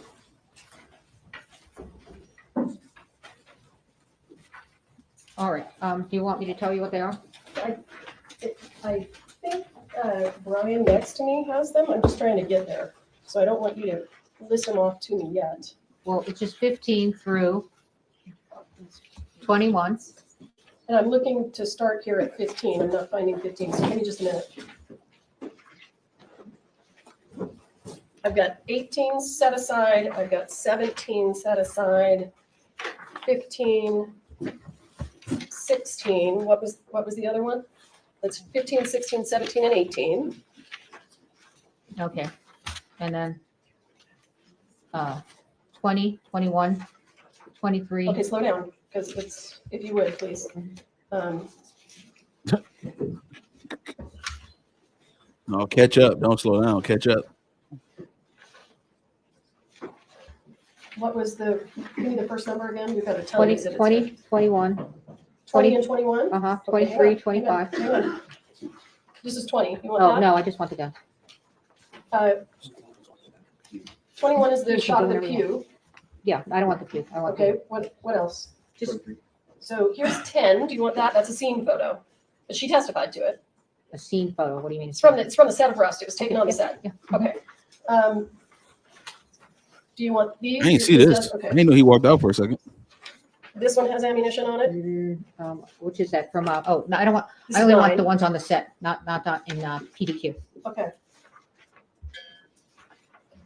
So what I'm handing you is all photos of states exhibits that were of ammunition. Do you want the spent casing? No. Okay. Do you want me to go through the defendant's exhibits? I want the defendant to go through the defendant's exhibits. Right. Do you want this? Exactly. Yeah, sure. Where's Okay, that? that's the spent casing. Okay, yeah. Those are the ones I have. I have them here. There you go, Judge. All right, thank you so much. These are it? After all I asked for? It's kind of thin. from what I- You know what? Hang on just a second. Let me go through these real quick. All right. Stop for just a second. Let me see The what judge you can have. hear These are enough. These are enough. These are enough. Okay, I'm good. I'm good. All right, let me just use these. Okay, let me just see if I might ask for more later. Okay, go ahead. I'm sorry to interrupt your question. No, that's fine.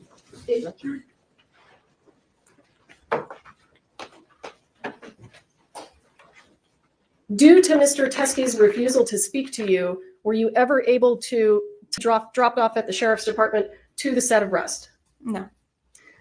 Given that this is a motion hearing, and if the court wants me to do this a different way, please tell me. Over the lunch break, were we able to obtain the video and watch it? Yes. Did you hear what Mr. Teskey said in the video regarding whether or not these came from the set of Rust? He said that they were not from the set. That's what he said on the video. Yes. Okay. And I'm happy to get.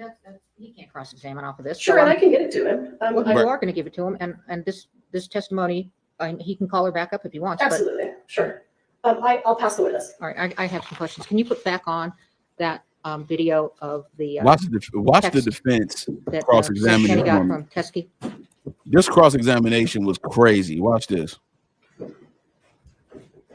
If you guys have a flash drive, I'll give you that video right now.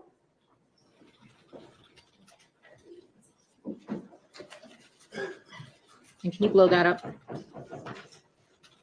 You want the top or the bottom? The top. Okay. All right, I'm going to ask some questions. Sure.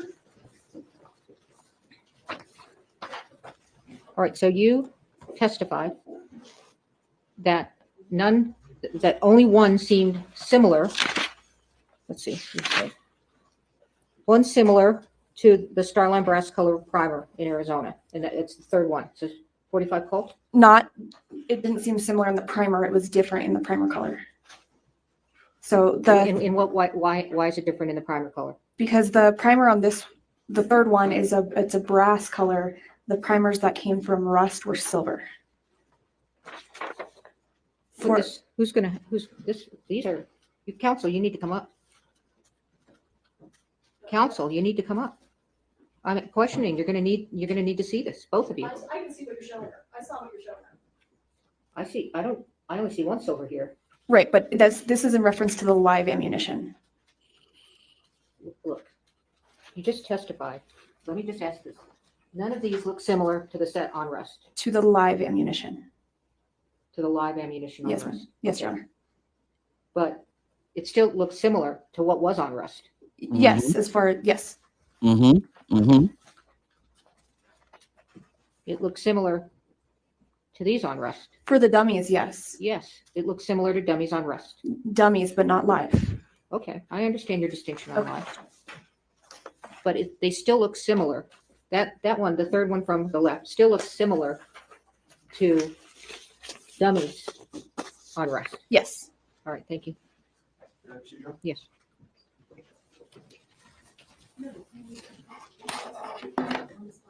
I may not even need the video right now, so we can start without that.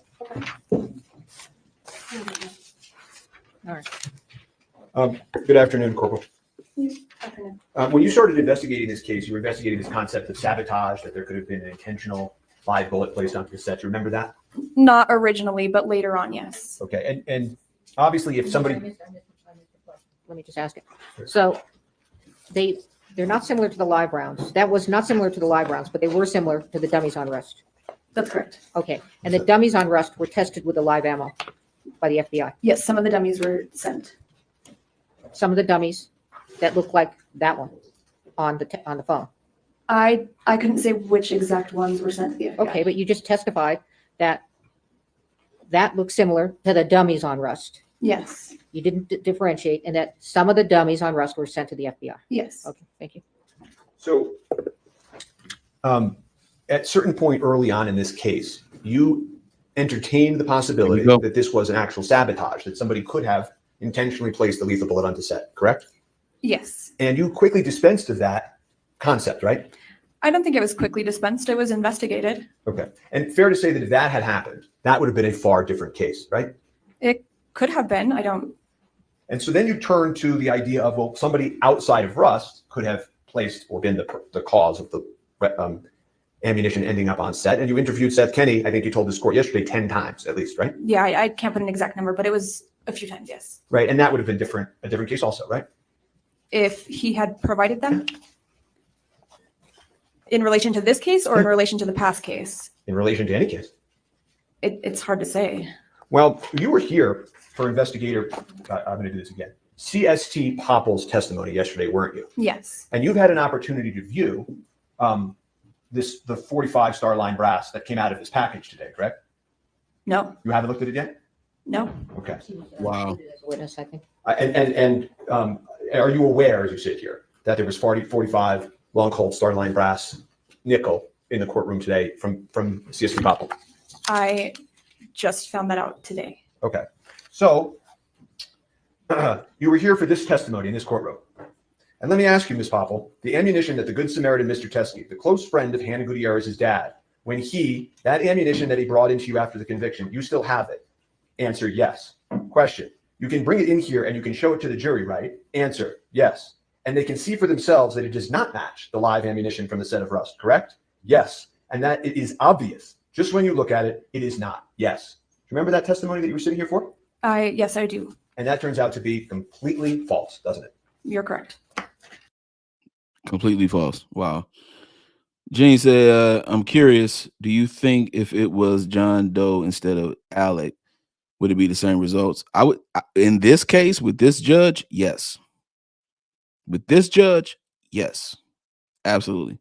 This judge is not for the games. Yes, I think this would be the same thing. I think this case would be dismissed no matter who it was, because that judge is not playing. Mr. Kenny was just here. Did you see him in the hallway? I saw him in passing, yes. You interviewed him, I think you said over 10 times, right? Yeah, I don't know the exact number. 40 plus phone calls, I think. It was a lot. Okay. And we have some of those text messages. And I'm going to put up defense B on the screen. And it's not working. Okay.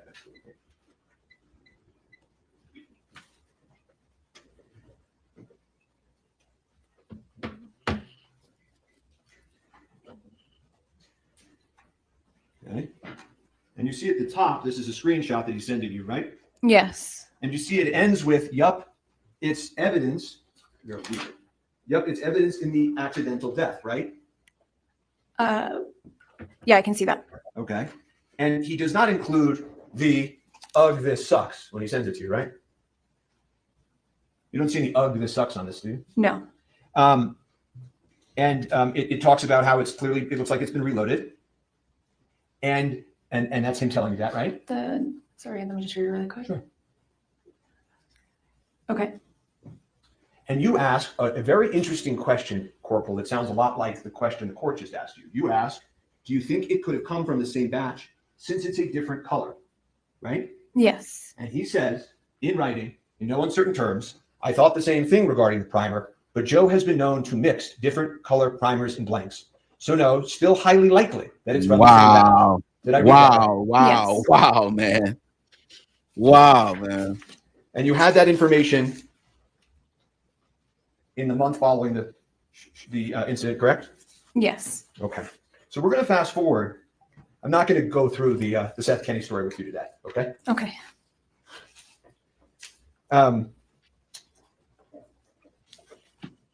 Hit the like button as you come in, people. Appreciate you. It's fair to say, if we even fast forward to the end, Mr. Teskey comes in, and you had known Mr. Teskey's name because Seth Kenny had called him in front of you, right? Yes. And Seth Kenny's name came up. Withdraw. Troy Teskey's name came up several times because Seth Kenny brought him up several times, right? Yes. In relation to the idea that the same batch of rounds from 1883 had at different points and different quantities touched Joel Swanson, Troy Teskey, Seth Kenny, right? They were all involved. I don't know if it was in relation to 1883 or where it originated from exactly, but that it might be related, might be. And that they would talk about in front of you on speakerphone the green ammo can that had leftover ammunition, correct? Maybe I'm not too sure. Well, you're not denying that, are you? No, I'm not. Okay. And in fact, when you went to search PDQ in the warrant that you put in front of a court to get access to PDQ, you wrote into that warrant that you needed to find the green ammo can, correct? I did. And the reason that you needed to find the green ammo can, as you explained in the warrant, was because there may be live ammunition on it that matched the round that struck Miss Hutchins, correct? Yes, that was what that's where that originated from, was from Thel. Well, but see, I knew you were going to do that. It's not the only place it originated from. It also came up with Mr. Teskey and Mr. Swanson in front of you on November 1st when Mr. Kenny found out and said, shit, but it's her fucking fault, right? He said that a lot. He said that exact phrase? Shit, but it's her fucking fault? He said that a lot? Yeah. Did you grow suspicious of Mr. Kenny as he kept saying it? No. Okay. So in any event, you knew that Mr. Teskey was at least somewhat involved because when you're interviewing Mr. Kenny, he's calling him in front of you, correct? Yes. Sending you screenshots of messages with him, correct? Yes. Mr. Teskey showed up here, according to you, at the Hannah Gutierrez retrial, correct? Yes. And Mr. Teskey then walked into the police precinct with ammunition that he claims and says is matching to the ammunition that struck Ms. Hutchins, right? I don't think he ever made the statement it was matching. Well, that's really for law enforcement and the FBI to decide, isn't it? Which would have been investigated if he would have answered a phone call or returned a phone call. Okay, and I know we're going to get to that. Don't worry, but wasn't the first excuse you gave, Corporal. The first thing you said when this came up on direct examination was that you didn't know it was related to this case. Do you remember testifying to that on direct? How would I have known if I wasn't given an opportunity to talk to him myself? You would have no way of knowing that the man who was on speakerphone with you talking to Seth Kennedy, the man whose screenshots you received, the man who showed up at the Hannah Gutierrez retrial, the man who walked into your precinct talking about the Rust movie, you would have no way of knowing that it was related to Rust? I would have need to come to the conclusion myself that it could have been tied back to Rust. There's been many people throughout this investigation that state that they have evidence or testimony to give that wasn't in relation to what I was doing. Uh-huh. So is there other evidence in this case that has this quantum of proof that you have hidden from the defense? I don't think I've hidden anything. Is there any other evidence in this case that you think this court should be aware of, that you're aware of, Corporal Hancock? Uh-oh. No. And when Mr. Teskey came in, he stated that he believed it was from the same batch of ammunition that was located at Seth Kenny's warehouse in Albuquerque, correct? When he came in? To the precinct. So sorry, I just want to understand this. Mm-hmm. You're saying that Troy Teskey made the statement to law enforcement that the ammunition matched Rust. Correct. Where is that statement coming from? In your own police report. Okay. I'm reading it. Okay, so that's not my police report. I didn't say it was your police report. You Corporal. just said it was. No, I said into the police report. Just as a point of clarification, can we? Is this an objection or should we just talk? Yeah, you gotta have an objection, okay? I said that, no running things. My Speak. request is that we correct the record with regard to Mr. Cyrus. That is not an objection. Okay. What is your objection? I want to correct the record that. One actually can word. say I'm showing you your police report. He's corrected himself, a police report.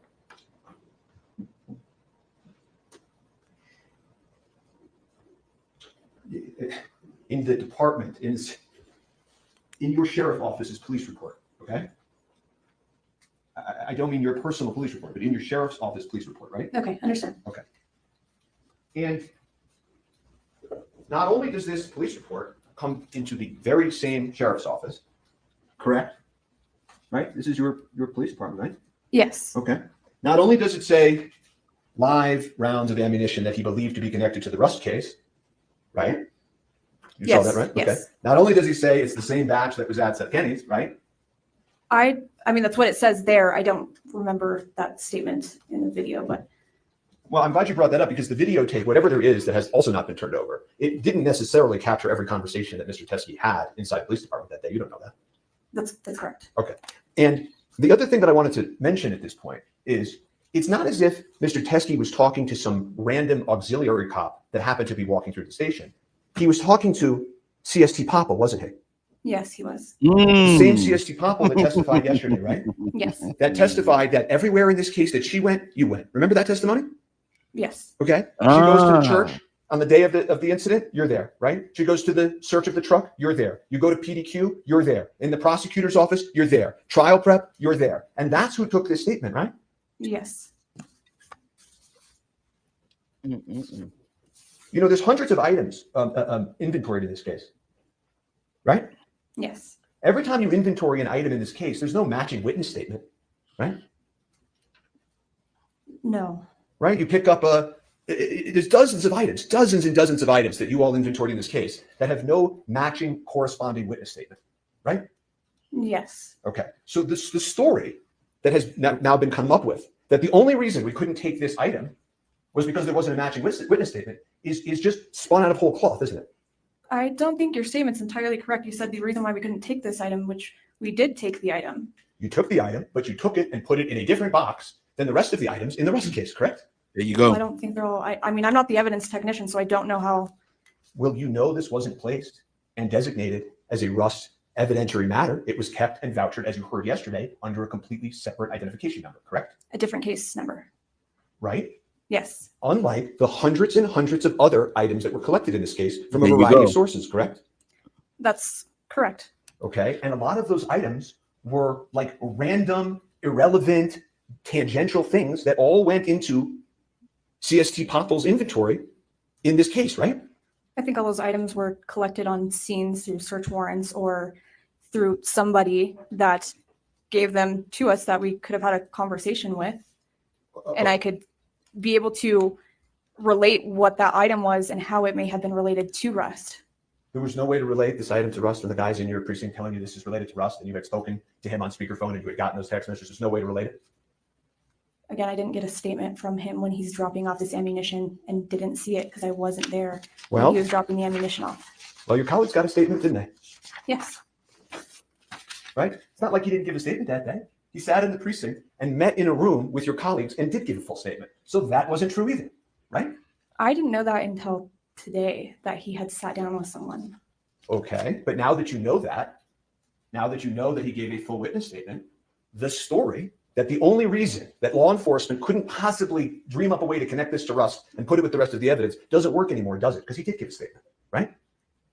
I'm not going to agree with that because he said it didn't come from the set. Well, So you keep saying that, but he's not. The point of this isn't that he literally snuck onto the set and took it back, right? Right. The point is that he had the matching ammunition so that we could understand the source of the lethal round, right? but again, I didn't know he had matching ammunition. Well, but your colleagues did. Again, that wasn't something that was told to me. I understand your testimony, but She's given the lead that investigator. all of the things we just Really? discussed about, wouldn't you agree with me that if law enforcement were to come into this court and say the only reason we couldn't possibly connect this to Rust was because he didn't give a witness statement, that doesn't work if he did give a witness statement? True? Potentially, I'm going to still say that I wouldn't agree with that because I wasn't able to speak with him and how it would have been in relation to Rust. When we submit things, we normally need to have a way to describe to the lab the reason for the testing. We're going to jump to testing now. Okay, well, maybe not testing, but Overruled. Is there a rule in your department that when you take in evidence from somebody who says it's connected to something, that you need to have some additional witness statements before you just voucher it and inventory it with the rest of the evidence? Is there some rule that you could point the court to? I don't think there is one. Right. And in fact, there couldn't be because nowhere else in this case of the 100 items did this rule apply, right?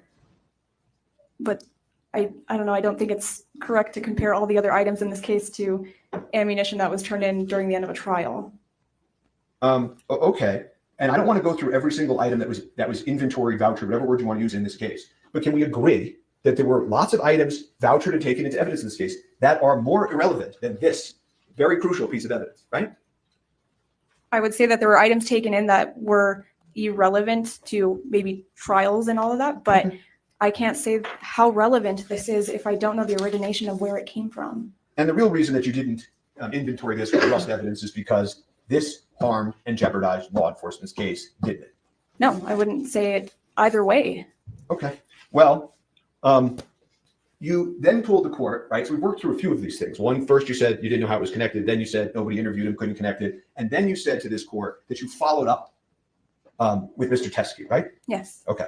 And when you follow up in cases, right, have all your police reports, you write down in a police report, attempted to contact manager Chi Ho, returned my call, missed his call, voice message, right, in your police reports, right?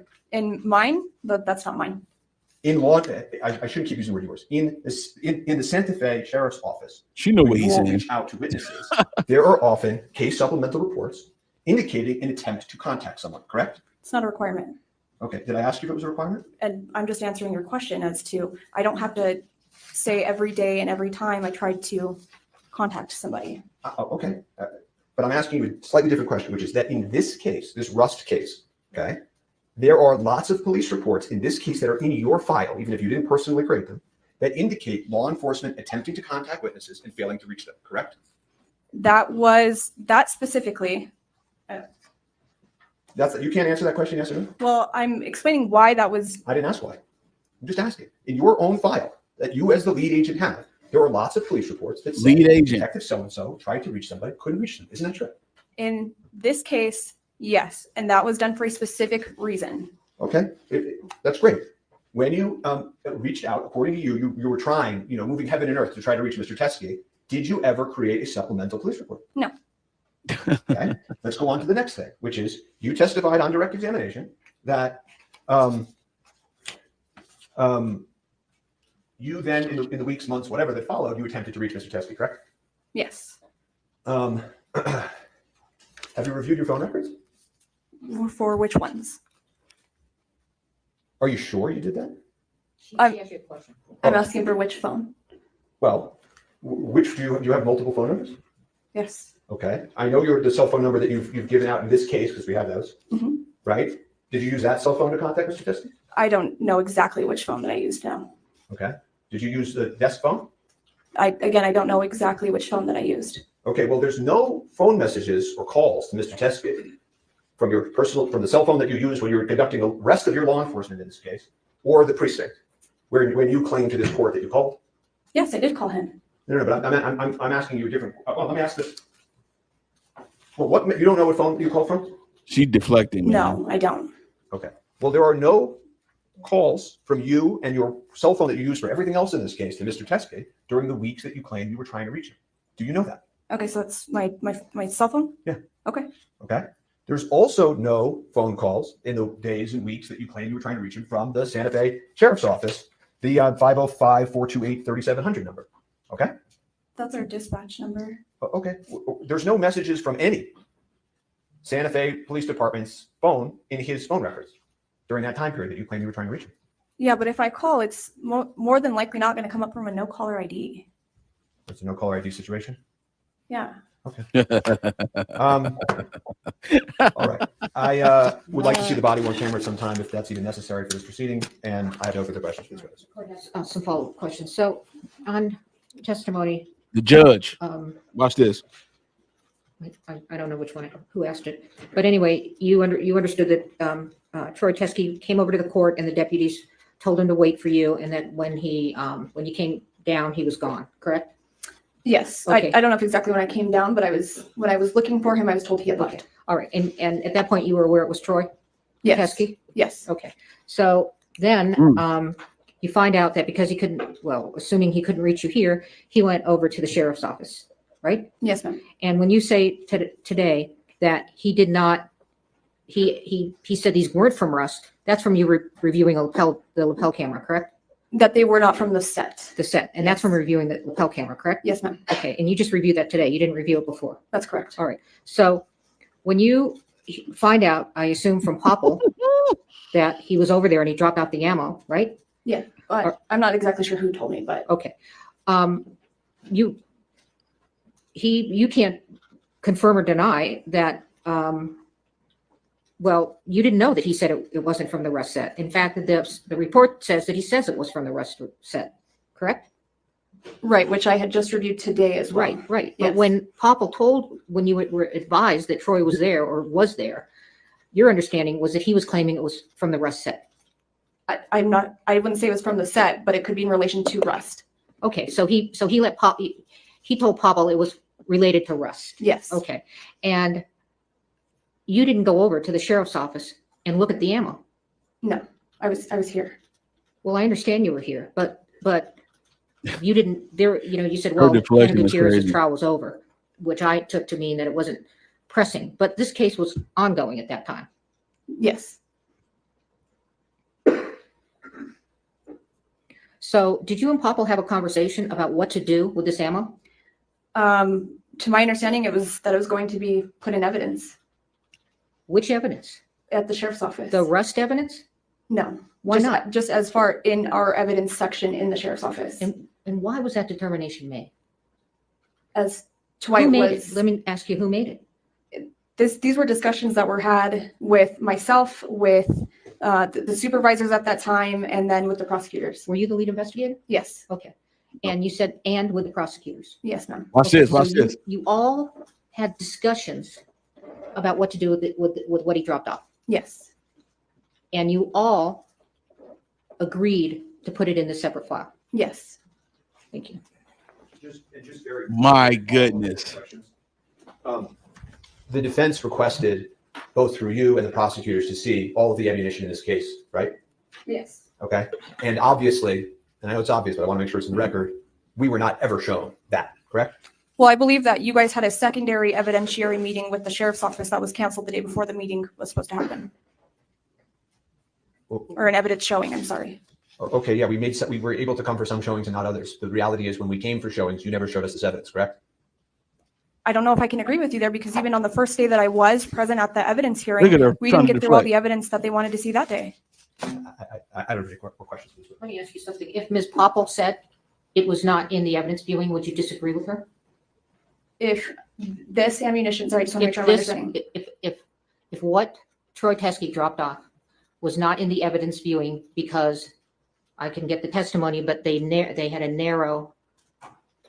If Ms. Popple said it was not part of the evidence viewing, that you did not gather it for the evidence viewing, would you disagree with her?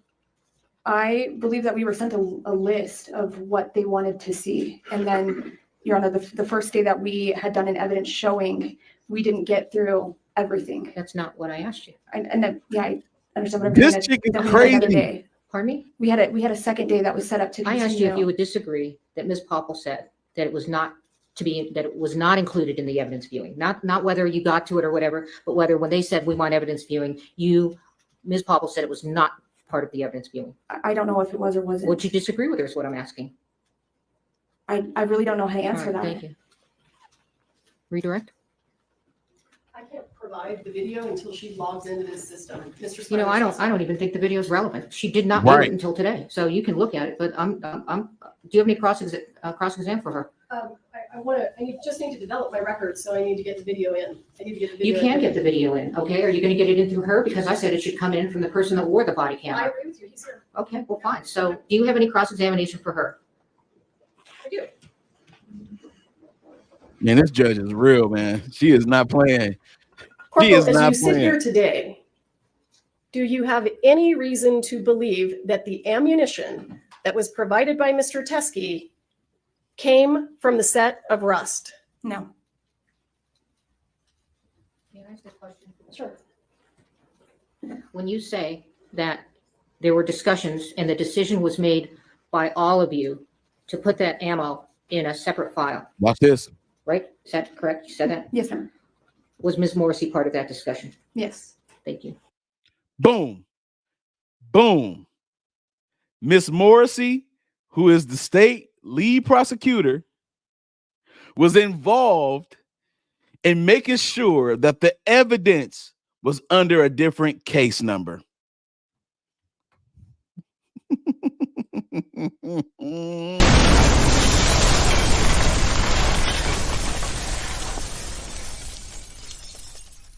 Okay. We're about to go ahead and look at the body cam footage, man. Hey, what y'all thinking right now? Look, yeah, abundance. Yeah, I told you to wait. I told you to wait a little bit. You see what I'm saying? You see what happened? The prosecutor, the state, was involved in making sure that the evidence was under a different case number. They were involved in making sure that that evidence was not included in the Rust file, when it was indeed from the Rust file. It was indeed from the Rust scene.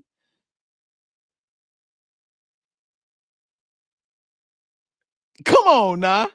Come on now. There it is right there. Look. What human thinks it is worth it to lie, to put an innocent man in jail? Sad individual, man. All right, now we're going to go ahead and look at the actual body cam footage. And it's about like a 9-minute thing. We're going to look at the body cam footage and everything like that. And then after that, we're going to look at the lead prosecutor's testimony. All right. This is absolutely fantastic. This is absolutely fantastic. Let's go.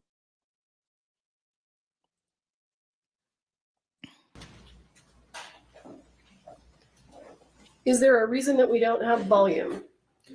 It does have a pre-record that's just audio, and at the time when I initiate the activation, then it has audio. And to be correct, I was in the hallway headed towards that area. No. where it's Why secure. don't we have audio? Does it take 30 seconds for the audio to come on? It's when I activate it.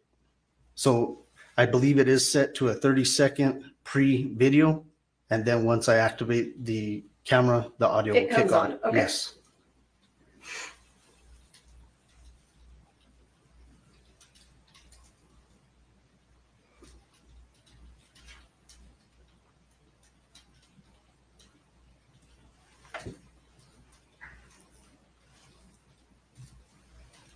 Man, put a one in the chat if you feeling this, man. We on it today. We on it today, man. We are unpacking this thing today. Let's go. Lieutenant, so nice to meet you. I've got some evidence. You need to do this out here? Because I should probably write out something to go with this. Like a chain of custody. Well, we would have a chain of custody there. So, yeah, come with me and hold up.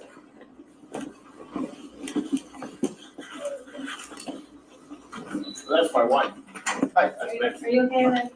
Yes, sir. Facts.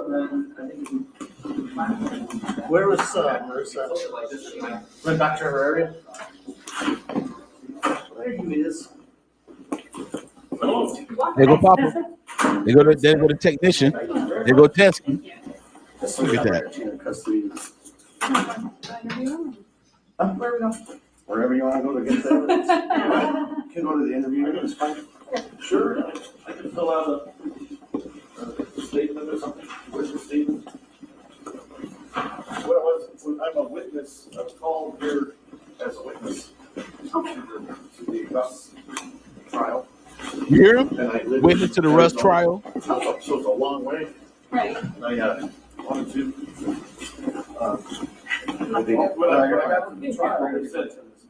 At the last minute, he said, okay, I want you to testify.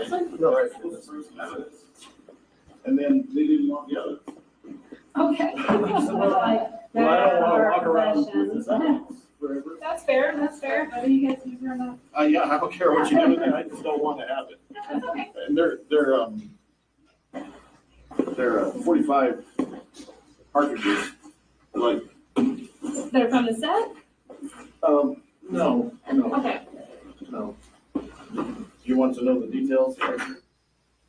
Could you hear what the gentleman said? Yes. Was he asked if they were from the set? Yes. What was his response? No.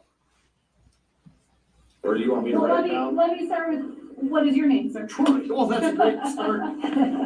Troy, for what? Troy Teskey. T-E-S-K-E. I've got all kinds of identification. You should see them. And were you getting called by? I'm a retired police officer. By and- the defense? Okay. Yeah, but they didn't end up using it. Okay. Here's my police ID. And then I'm also a judge. You need to see that. And we'll drop them. Okay, so they're gonna have you bring 45 rounds? Yeah, and at the last minute, They talked to The her, defense. him on the phone. He was good. They said that they're gonna have somebody pick it up from Rosa, which they never did. Okay, so he brought it out here just in case. Becky, this is my story. Okay, but get it out of here. I don't want it anymore. Sir, do you recall this conversation? Yes, I do. Do you know when Mr. Teskey is talking about being called as a witness in the Gutierrez trial, do you recall which side he was being called by? I only learned that when he identified that. What side? On the defense side. And when he said that he brought ammunition, but they didn't want to use it, was he referring to the prosecution or the defense? Do you have any basis to know that? If he doesn't, I'm assuming he'll tell me. This is the defense. I believe it was the Anyway, defense. yeah. All right, I want to go. They told me to. The defense attorney said, hey, why don't you bring those rounds? And I thought, and two times, Hancock and then Morrissey. Hancock first said way back on November 5th, and November 5th of 2021, which was a week after the shooting. Seth Kinney called me, you know Seth? Everybody seems to know Seth here, but Seth, he was a friend of mine, and Seth Kinney called me from Hancock's office. She was a detective at the time, and he said, "You're on the record. I want to know what's going on with you, because I have these rounds from it's the same batch that came from Joe Swanson. Okay. You know him too? Yeah, I know of everybody. I've awesome. dealt with this case a lot. Okay. Perfect.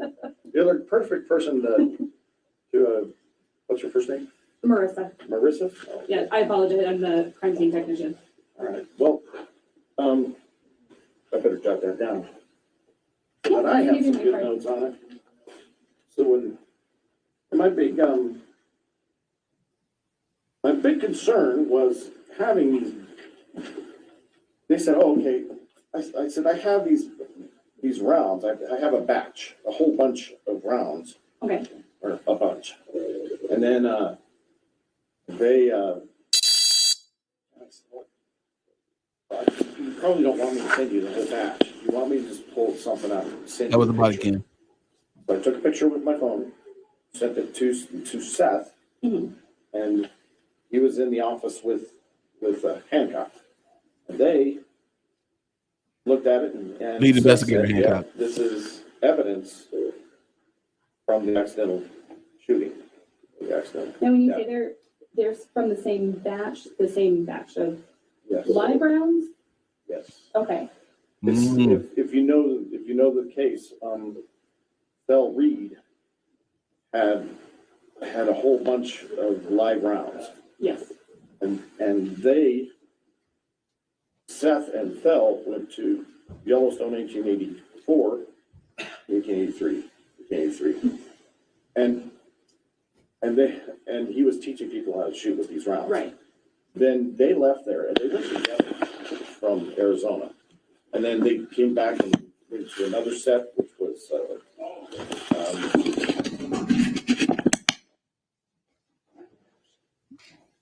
Then he Sir, walks why out. did your video end there? Because I walked out of the interview and was attempting to, or I did contact Detective Hancock to see who this individual was and why he was there turning in evidence like he called it. Okay. So you see what's going on? What's going on is they mixed the batches. Yellowstone 1883 was a different show where they was teaching people how to shoot live rounds. Now all of a sudden, somehow, some way, those rounds got on the set of Rust. They knew that, and then they made sure to hide that evidence because those rounds was mixed with the dummy rounds on the set of Rust. You cannot make this up, man. You can't make it up. You cannot make this up. All right. Now what we're going to do is, again, put a one in the chat if you're feeling this. If you appreciate this, I appreciate everybody for rocking with your boys so far. Oh my goodness. I appreciate everybody. Let's rock it with me. Exactly. Dirty dogs. Okay. Now we're going to go into the lead prosecutor's testimony.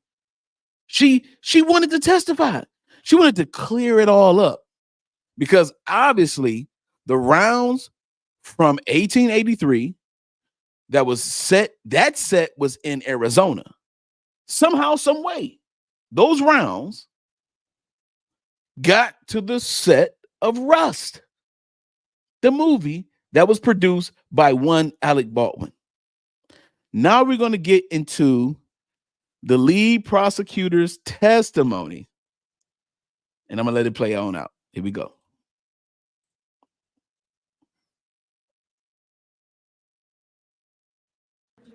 Well, okay, so just to be clear, you're a witness, okay? So you can say oath or whatever, but are you calling yourself as a witness? Or do you want Mr. Spiro to call you as a witness? It doesn't matter to me. How do you want to do it? I don't think it's necessary, frankly, for this evidentiary record for me to call Ms. Morrissey. I know what happened in the court knows what happened. I don't think we need anything further. Okay, do you want to call yourself as a witness? No, well, just a minute. So he's willing, as I understand it, to rest now. Okay? Now, you don't have to say anything under oath if you don't want to. No, I'm happy to. Okay, so not only happy to, you know, I don't, it doesn't matter to me whether you call yourself as a witness. It doesn't matter to the defense whether you call yourself as a witness. So if you're calling yourself as a witness, there's no one here that's requiring you to be called as a witness. The information, everything that happened in this regard, especially as it pertains to me, needs to come out in the public. All right, so you're calling yourself as a witness. And I am. Okay, so let me ask you a question. Why do you think she wants to make herself a witness? I'm asking the chat. Chat, I'm asking you a question right now. Right now. Tell me why you think she wants to be a witness right now. Why do you think she wants to be a witness right now? Obviously, this whole case is a farce. Why do you think she want to be a witness right now? Why do you think she want to clear up her part of this entire motion? I want to know what you all think in the chat. I'm gonna wait for y'all answers real quick. What you all think in the chat? Because it's quite obvious, but I want to know what you all thinking real quick. Okay. So she won't face possible prosecution. Okay, that's one thing. That's one thing. She's trying to save herself. Yeah, but why is she trying to save herself? Why? Why is she trying to save herself? Why doesn't she want to face possible prosecution? What is it that she's trying to preserve? What is she trying to preserve? Think about it for a minute. We'll give you about another 30 seconds. All right. Why does she want to clear it up? Why does she want to clear it up? Huh? Why does she want to clear it up? It's one specific reason why.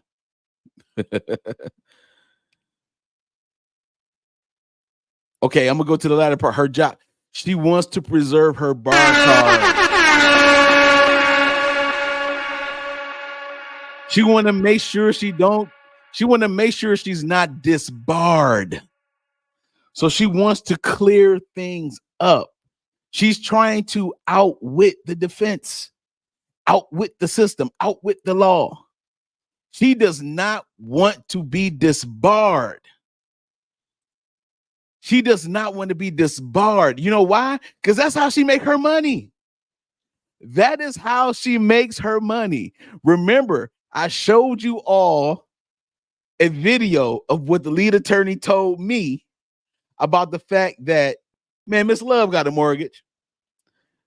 Miss Love, she got a mortgage. She don't care. She don't care about this case like that. So Miss Love gonna do whatever she can to make sure she's not disbarred. This lady right here is the same. She wanted to make sure that she's not disbarred so that way she could continue to practice law. That's the only reason why she want to testify. You better believe that there is going to be an investigation about this lady. Losing bar card. She don't want to lose her bar card. Those bar cards are worth $1 million. Bar cards are worth value. They're valued at $1 million.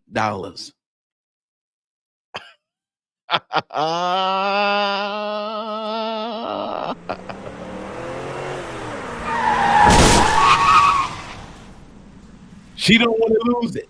That's the reason why she want to testify, to make sure. That's watch her say something about, I want this on the record. I want this on the record. She wants it on the record because she don't want to lose her bar card. Let's go. Y'all did good, chat. Chat, y'all. Let's applause to the chat, man. Let's go. And it was my understanding that the court indicated to me previously that you wanted me to testify. I understand you've now changed your mind. I think it's a good idea if I do it. Where would you like me? Do you want me here at the podium? No, on the Okay, list. sure.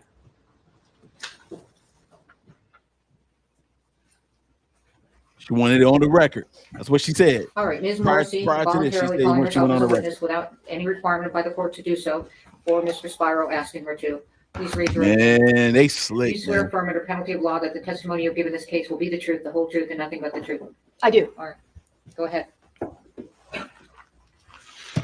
During my investigation of this case and my review of the evidence in this case,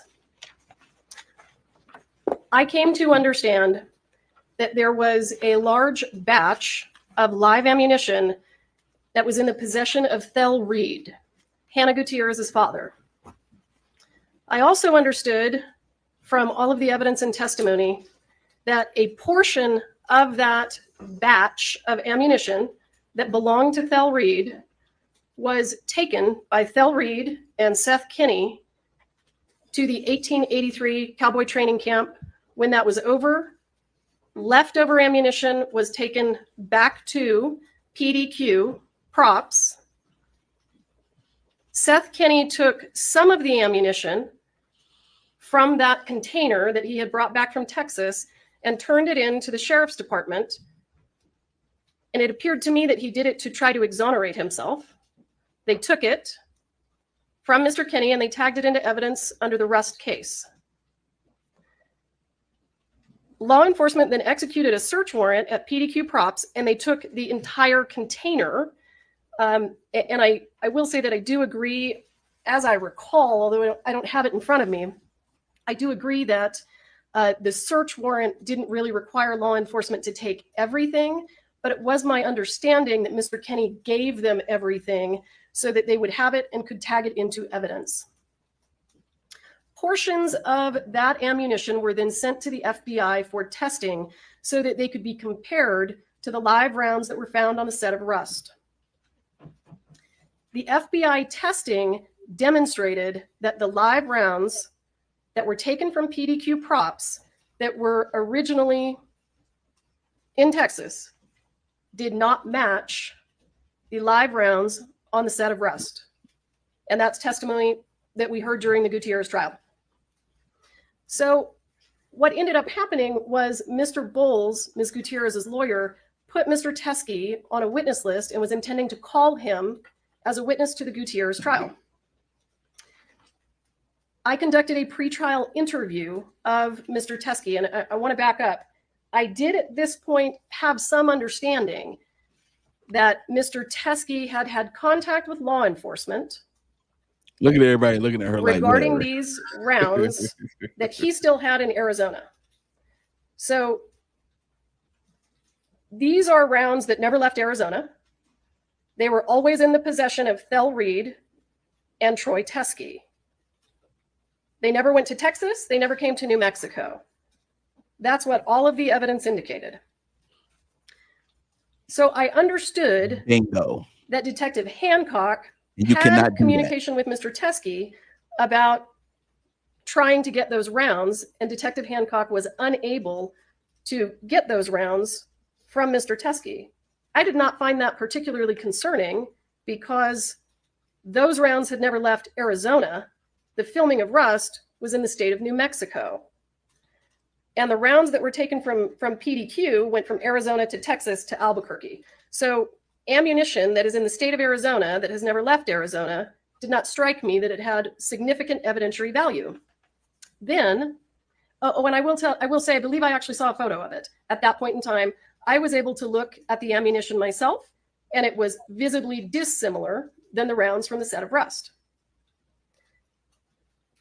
We then cut to November of 2023. Mr. Bowles has put Mr. Teskey on a witness list for the Hannah Gutierrez case. We conducted a pretrial interview with Mr. Teskey on November 2nd of 2023.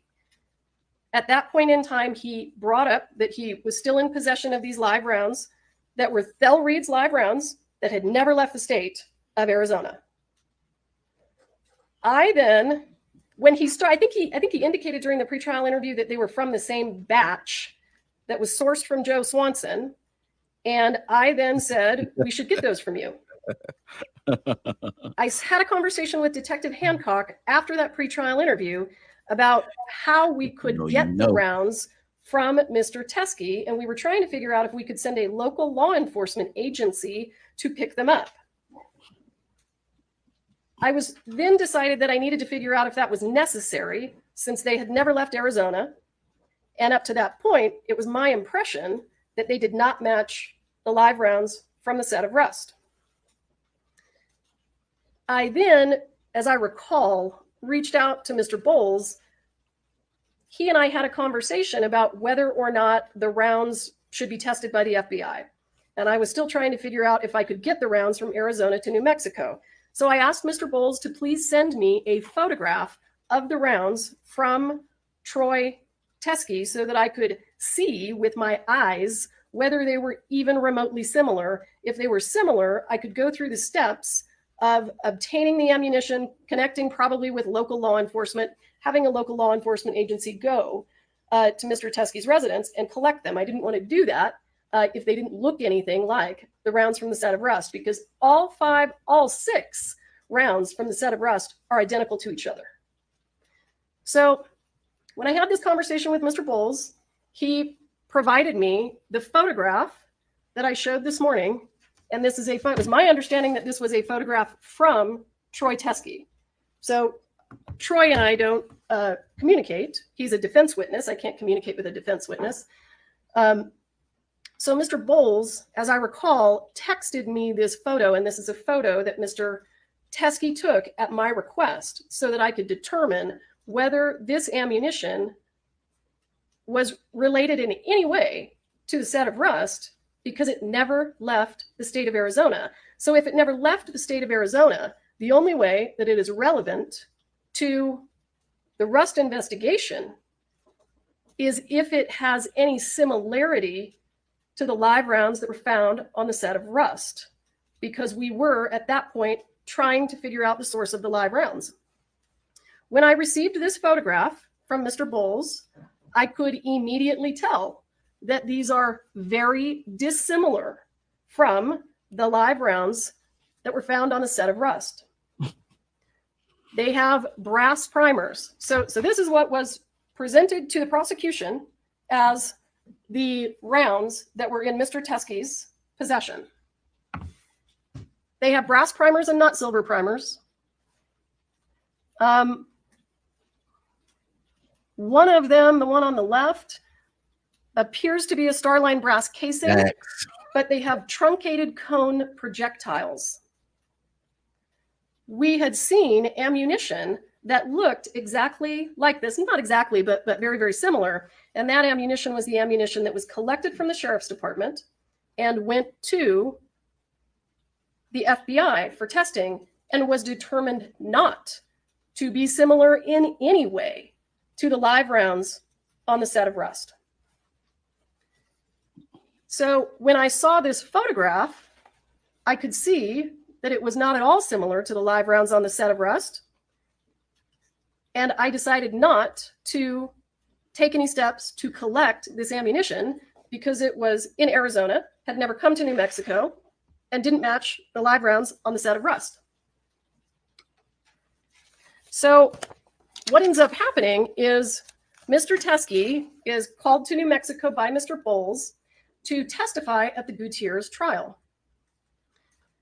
And you can hear on the video that the court heard Mr. Teskey say, the defense attorney, that's not me, asked him to bring samples of that ammunition.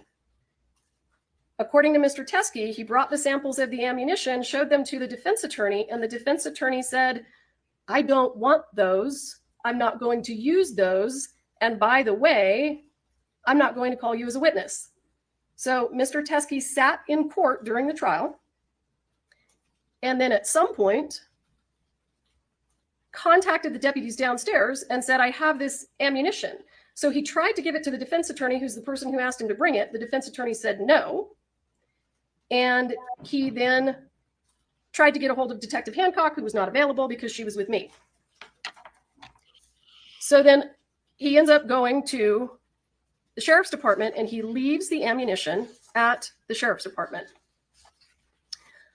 I was contacted, I don't think it was the same day, but I'm not 100% sure. It's possible that it was, by Detective Hancock, and she indicated that Troy Teskey had dropped off ammunition at the sheriff's department.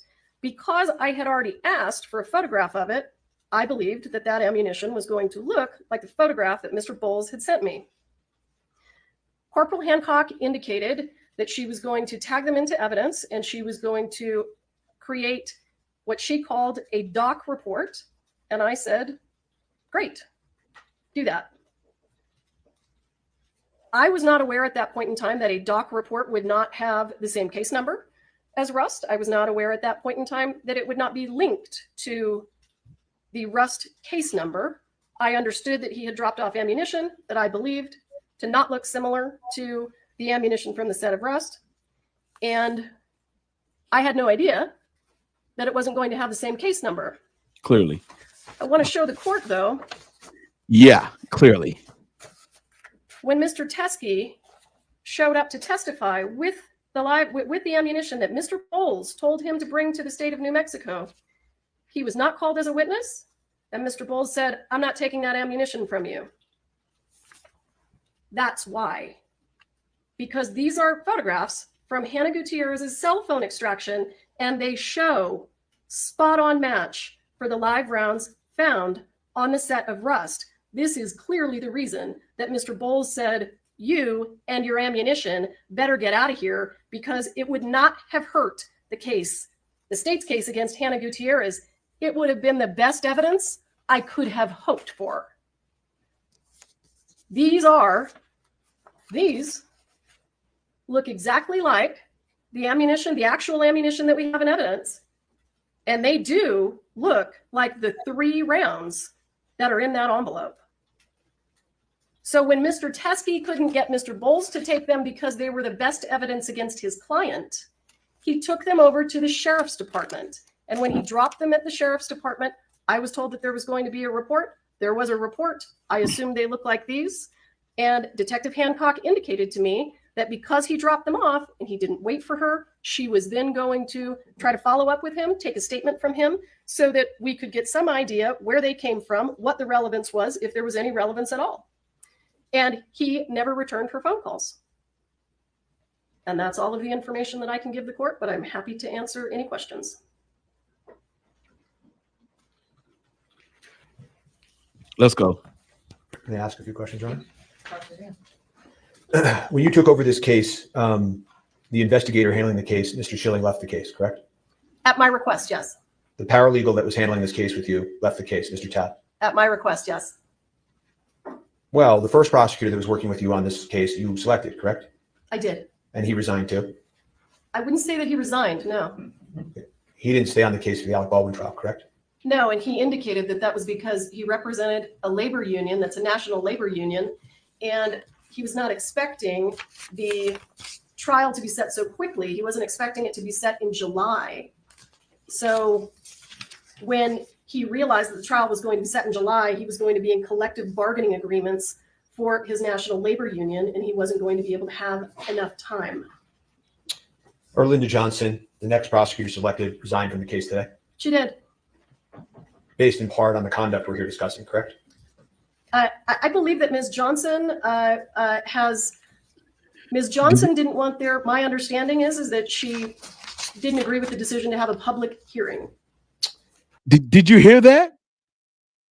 Ms. Johnson, special prosecutor, quit during the lunch break.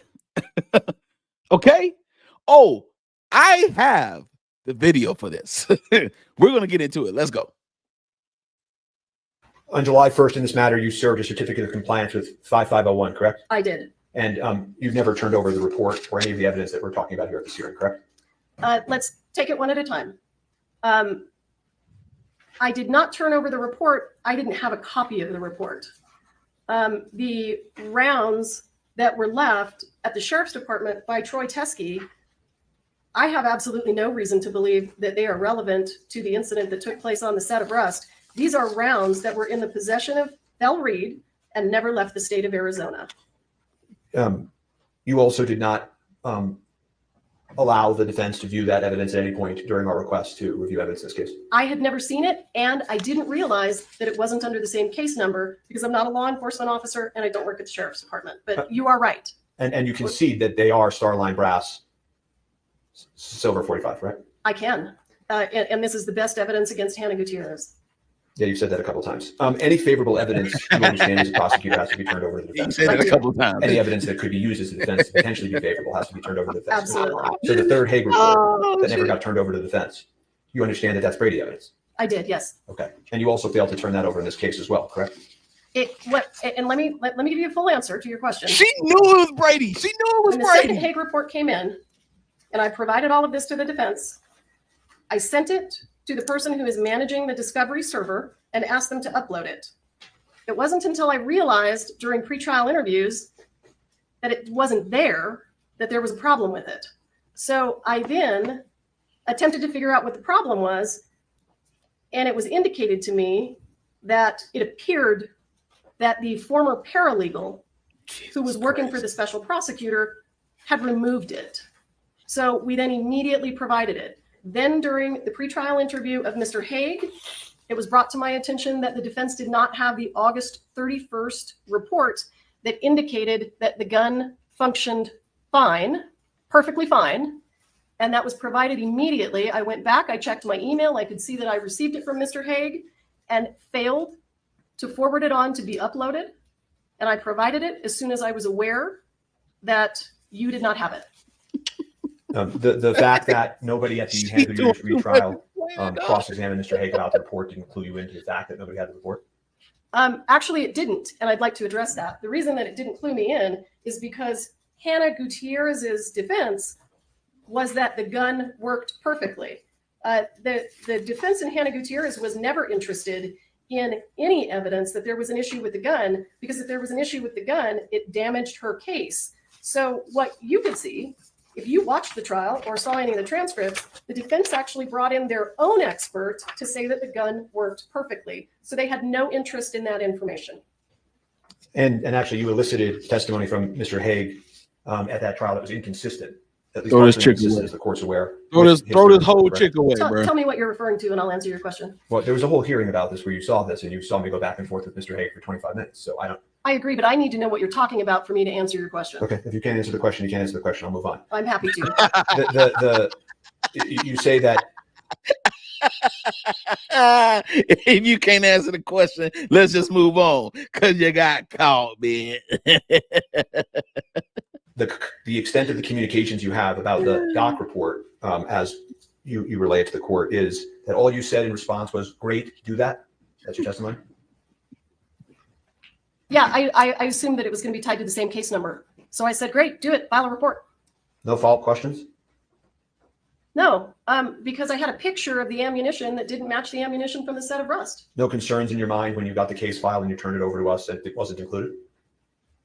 Absolutely not. There's a terabyte of discovery. I didn't know whether this 2-page police report had been provided. And in addition to that, I had no reason to believe, and still have no reason to believe, that those rounds have anything to do with these cases.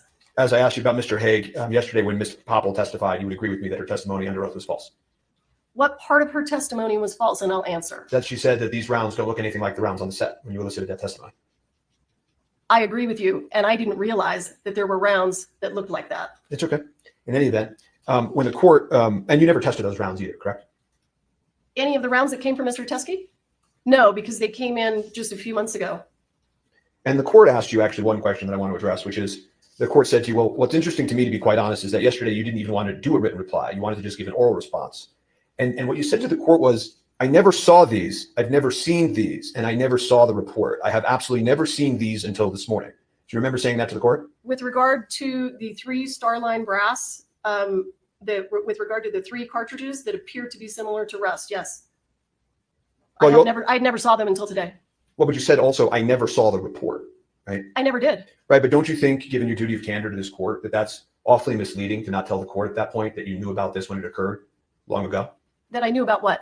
You knew that Mr. Teskey had turned in this evidence, that you knew that the report would have existed because you just told this court that the doc report was okayed by you. Sure. Don't you think it was misleading to this court to not just say at that point, just so you know, I know about this. I knew about this then. I was involved. I did not intend to mislead the court. My understanding of what was dropped off at the sheriff's department is on this computer screen, and it looks absolutely nothing like the live rounds from the set of Rust. The truth of this matter is you don't like Mr. Baldwin very much, do you? That is absolutely untrue. I actually really appreciate Mr. Baldwin's movies. I really appreciated the acting that he did on Saturday Night Live, and I really appreciate his politics. You told one of the witnesses who disagreed with you during an interview that you thought Mr. Baldwin was a cocksucker. I do not recall saying that. I know that that was something that Mr. Baldwin would say on the set of Rust. I don't recall saying that. Do you deny that under oath?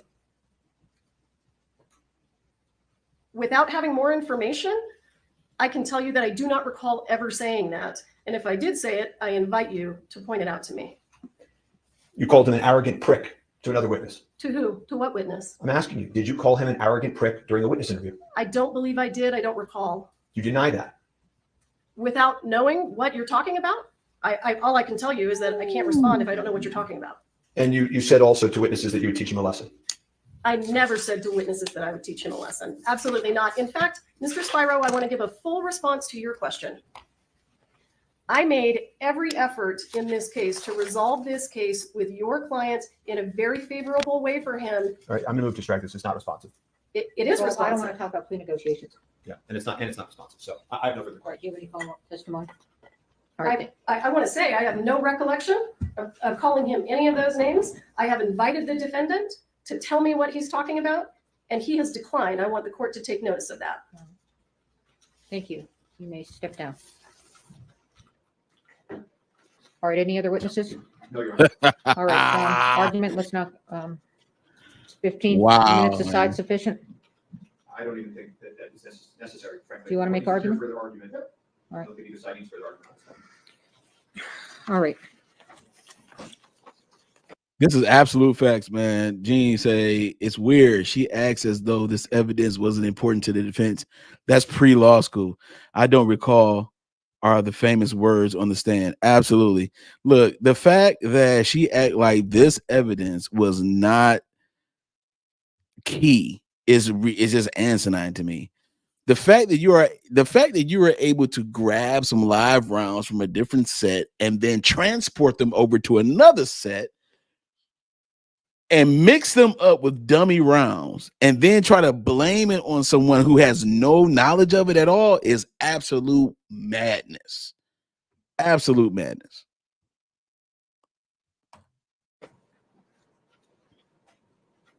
So dismissal with prejudice is a very extreme sanction.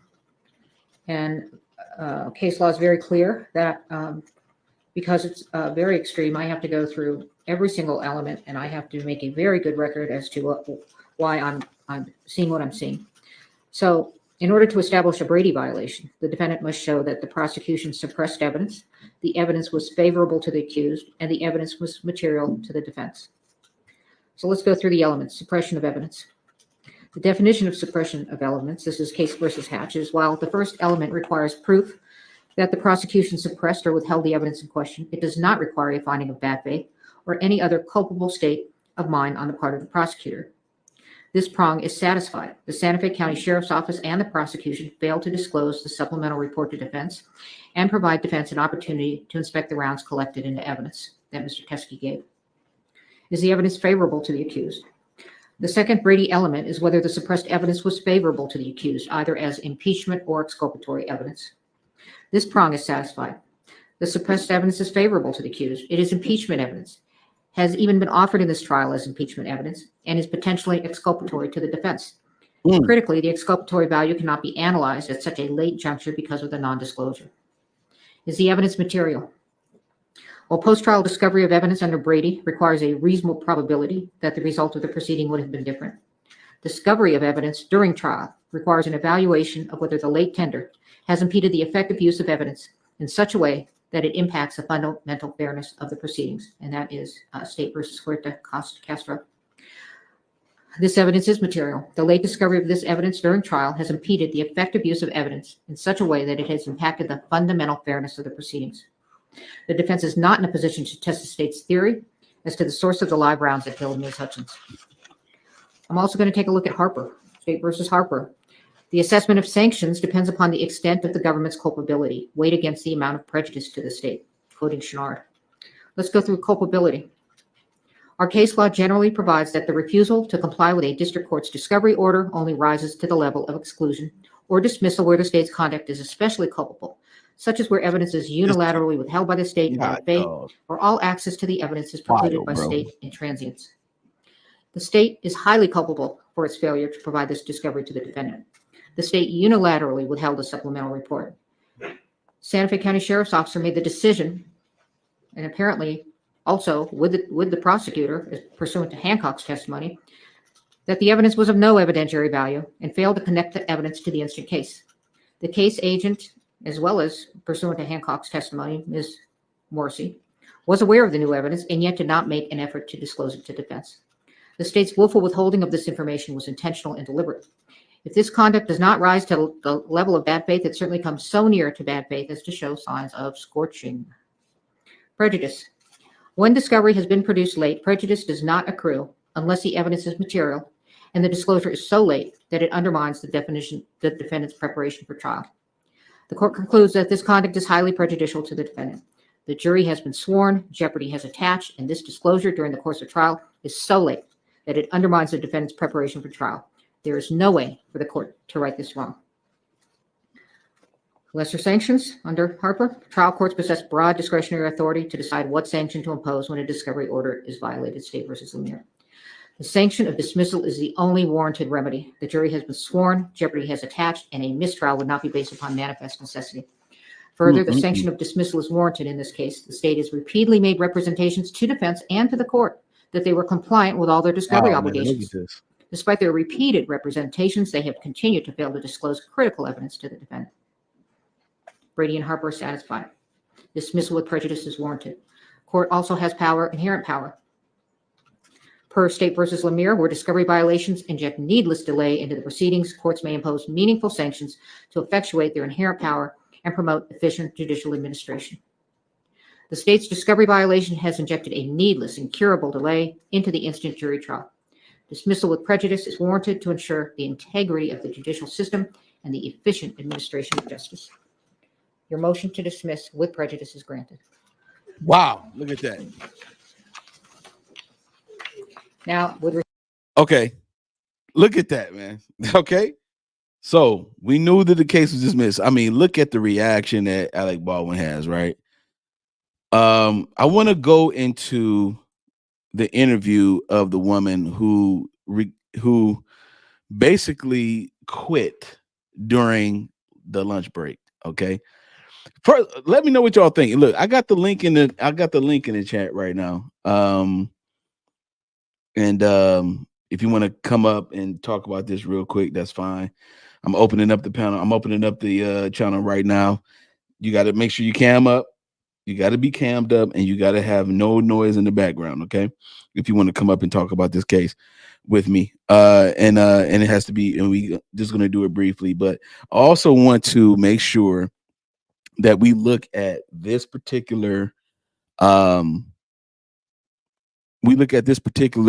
interview with Chris Cuomo and Elinda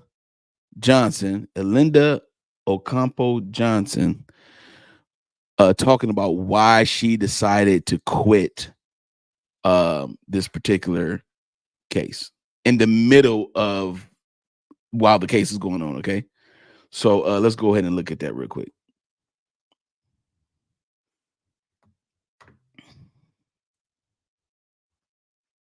So, want to hear how crazy this got? One of the lead prosecutors, not the one who took the stand, Morrissey, the one who gave the opening statement, quit today. Why? Guess what? This almost never happens. This prosecutor wants to be heard enough that she's coming on TV right after this happened. Erlinda Ocampo Johnson joins us now. Thank you so much for taking the opportunity. Hi, Chris. First, let me give you a chance to respond what was said about you. Another member of the team said you left the team because you didn't like that this Brady hearing was public. Absolutely not. Absolutely not. I left because I learned about this evidence when the public learned about it yesterday, late afternoon. As I don't know if you're aware, I actually came on this case kind of late in the game. I came on the case towards the end of April, so I had to get up to speed. I was not involved in the Hannah Gutierrez case at all. And so I was not aware that this individual had taken this ammunition to the sheriff's department and provided it to the officers. I learned all of that yesterday when Mr. Spiro was cross-examining the crime scene technician. So I inquired some more. And this morning, when the motion hearing began, my position was during the lunch hour, before the lunch hour, during the lunch hour, we have an obligation as prosecutors. We have an obligation not only to the people, but to the defendant. Mm-hmm. And our obligation is to make sure that all the evidence is turned over. We don't get to decide what the defense is going to be. Our job is to ensure transparency and to ensure that the defendant has everything that the prosecution has gathered. What they do with it, that's up to them. Go ahead. Two things. One, the better minds that I bring on the show, because what do I know, were very impressed by your opening. They felt that you had good command and that you made a very strong case. Did you believe that Alec Baldwin should be found guilty? I did. I believed the evidence that we had. I had no idea that there was this other evidence that had not been turned over. That there were some actions that were done during the filming, and there was some recklessness. I did based on the evidence that was available. But my job is not to get a conviction. It's to put the evidence before a jury. That's how I saw my job, is to put all this evidence before the jury and let the jury decide. But once things start, oh, go ahead. Sorry. No, I want to hear you. But once things what? So once I learned that this evidence was not turned over, that it was there, it was under a different case number, and my obligations, my ethical obligations as a prosecutor. Now, keep in mind, I've been a prosecutor. I was a state and federal prosecutor for over a decade. I've been a prosecutor. I've been a criminal defense lawyer for the last 16 years. So I've been on both sides, and I know what you're required to do. And when this came to light, I think that the best decision would have been for the state to dismiss the case. That's why I resigned. Really? Because I believed that case should have been dismissed. And I advocated for that over the lunch hour, and it wasn't. And so when we came back after the lunch hour, I asked to withdraw. So you wanted the prosecution team to walk away from the case. They said no. So you said, then I'm walking away. And then the judge basically agreed with you. So I have two questions. First one is, so you believed it should be dismissed. Explain to people who don't understand anything about the law, why did you believe this ammunition was so important for the defense?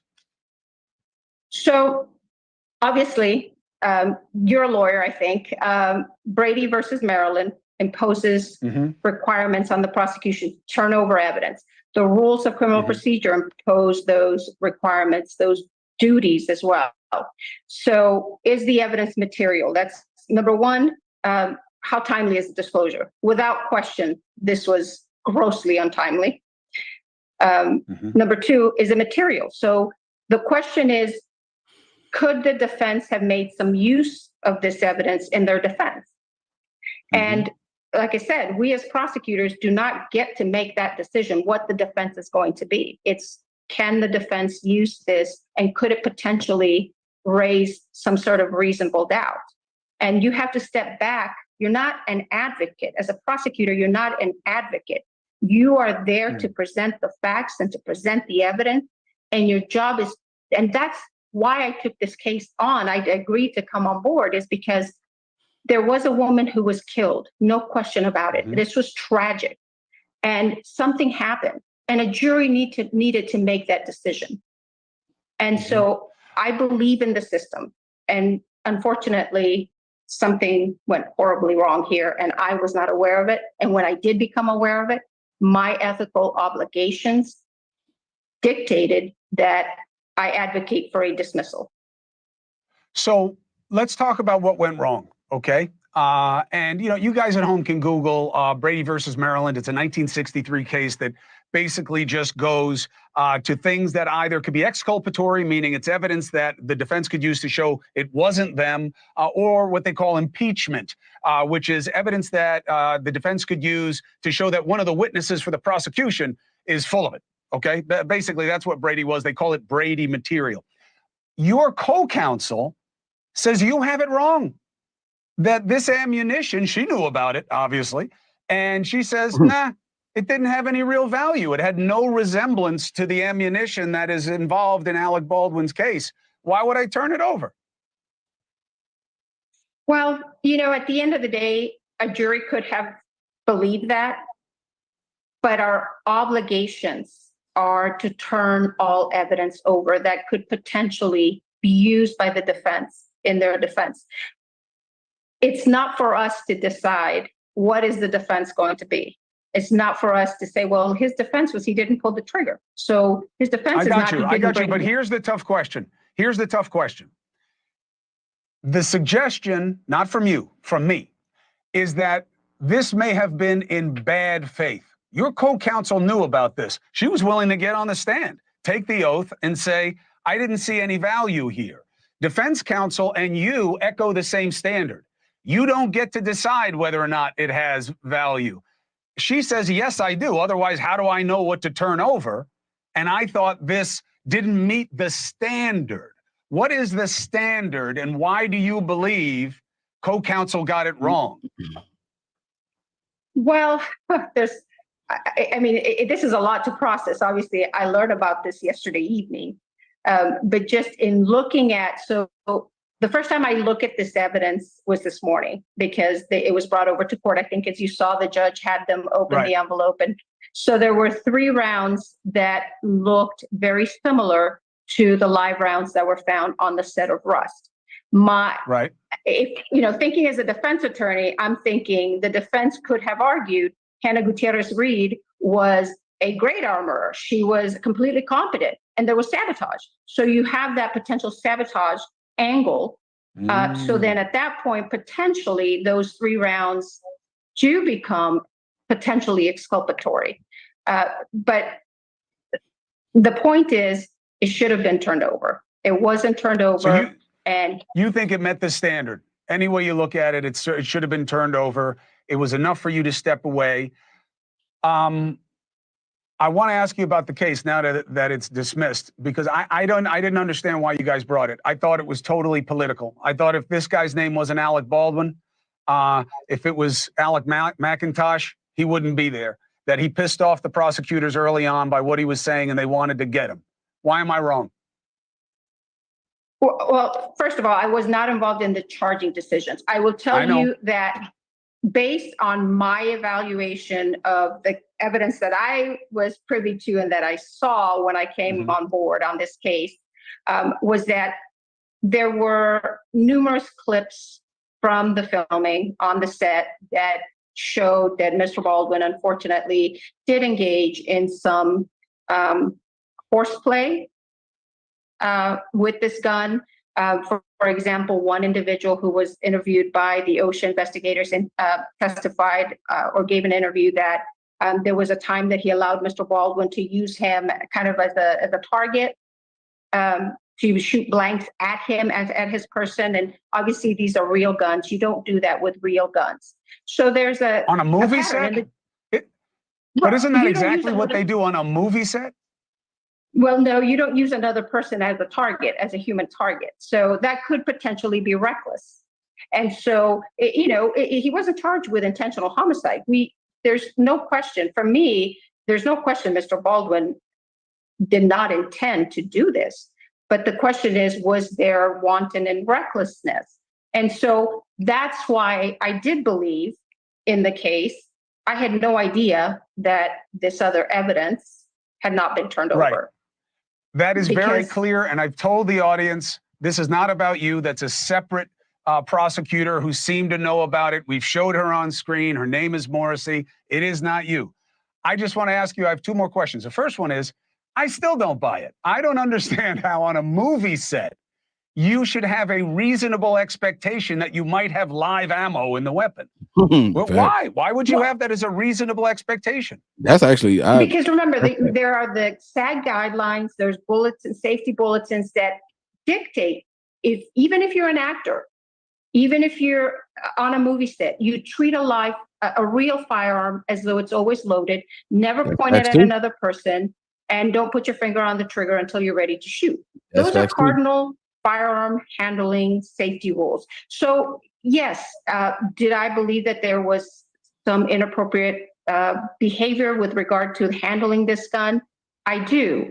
It's unfortunate that things went the way they went, but the fact of the matter is that we as prosecutors have very, very serious and high ethical obligations that when something comes to our attention, evidence comes to us, or we become aware of evidence, you turn it over.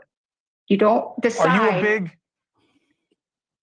Are you a big Alec Baldwin fan? Are you a big Alec Baldwin fan? I actually do. I am a fan. I wouldn't say a big fan. I did, and I never saw him as Alec Baldwin, the actor. To me, this is a case, someone died. This was a tragic case. Someone was killed. And she was killed with a live bullet. She was killed because someone also pointed a gun at her. I never had, for me, it was not about Alec Baldwin, the actor. This is not about politics. For me, it was about putting forth the facts before a jury. Last thing. All right, we're gonna go ahead and close it right here, man. So wow, man. Two things can be true at the same time. You know what I'm saying? It's quite evident that on a movie set, you're not necessarily thinking that live rounds will be there. And also at the same time, it's common sense to make sure that if you do have a gun that is a real gun, you don't play with it like it's a toy. So it's a balance of between those two things. But I got to say, man, this was a very, very interesting case, man, and it got dismissed. Alec Baldwin now is a free man to do whatever he please. And I sent the link out into the chat to see if anybody wanted to come up and talk about it real quick. No, but if not, it's all good. You know what I'm saying? I understand. But man, this was a very, very interesting case, man. What do you all think about this case here, man? Let me know what y'all think in the comments real quick. I'm gonna go ahead and read a few of these chats that I missed. I think here it says, I pray we see the same thing in the YSL trial. Chantry said, yeah, it's wild that she quit in the middle of a case. That is fast. That's wild, man. Hopefully let's see here. Okay, she said they're not about to put my bar card at risk. That's what Morrissey was saying, man. Like she didn't want the bar card to be put at risk. Obviously, you know what I'm saying? So it was quite crazy how that happened. In the middle of the case, you find out that there's actual Brady material that your actual co-counsel was not, letting you have any privy information towards. Now watch this though. Erlinda Ocampo Johnson came on this case as a special prosecutor. Special prosecutor is also something that is used in the Fulton County area. Okay, you know what I'm saying? They have special prosecutors, and remember, Fonnie Willis hired Nathan Wade as a special prosecutor towards the Trump case. So this special prosecution thing, you know, I think honestly that needs to be revisited a little bit, because it's so easy to get a special prosecutor and pay them however much money you want to pay them. There's no distinctive difference. I mean, in certain states it is, but I know in the state of Georgia, and I was gonna actually go live today about where the money goes in Georgia, because I actually got the Fulton County budget plan in my filings, but I will save that for later. I may just do a video with that about that. But special prosecution, man, they're paid by the state, but they don't work for the state precisely, right? So it's very, very interesting that this whole case happened the way it happened. And so I think that Hannah Gutierrez Reed was responsible for, you know, what happened. And again, she was able to, you know, they prosecuted her and they put her in the they sentenced her to 18 months for involuntary manslaughter or recklessness or negligent manslaughter. And so she's there now. But man, this was a very, very unfortunate case, man. And it's one of those things, man, where it's like it's hard to tell who's responsible for what. You know, it says, did he mishandle a firearm and was reckless? Yes, but the state was being extremely shady. You can't withhold evidence that's relevant to the case. That's facts. That is definitely facts, you know. And to be honest with you, that was said that he was being reckless and all that kind of stuff, but there was no evidence that he was actually being reckless on set. You know what I'm saying? That's what was told, just like even what we just saw in the interview. It was said that he was being reckless, or horseplay, but was there evidence of it? And so that's the one thing about court. Everything is about evidence, man. You know what I'm saying? So, hey, yo, I appreciate you once again. We have the first live we did, I was over 100 subs. The second live we did, I was over 500. And now the third live I've done, we are now YouTube Partner Program members, man. I'm so happy and so grateful. I appreciate everybody that watched this live today, man. Let me know again what y'all think in the comments. Go ahead, like, share, subscribe to the channel. And I definitely want to make sure that I show all the love to my mods, man. I appreciate y'all holding me down. The mods from Cali, the mods from Maryland. I appreciate everybody so much, man. I thank you all for rocking with your boy. Hey, yo, until next time, it's your man, Tay Biz TV. I holla at you. Have a good day.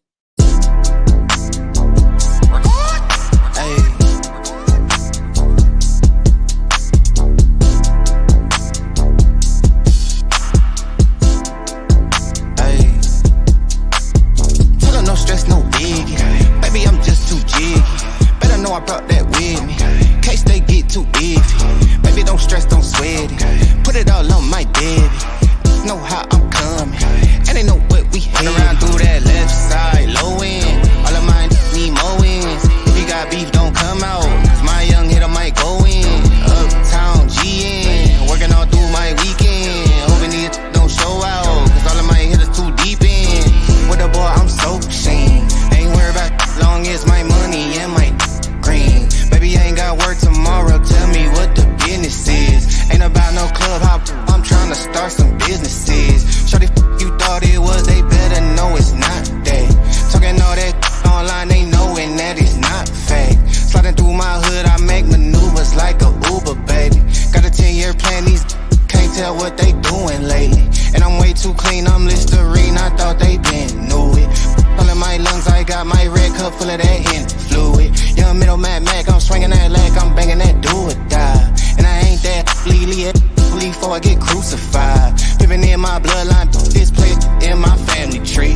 How the they pressed, I did my best out of what they handed me. Straight out of that country, know my shawty dick as human air. And I need not mention no extensions, that's human hair. Boy, we grew in there. Around through that left side, low end. All of mine need more wins. If you got beef, don't come out. My young hitter might go in. Uptown GN. Working all through my weekend. Hoping these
baby.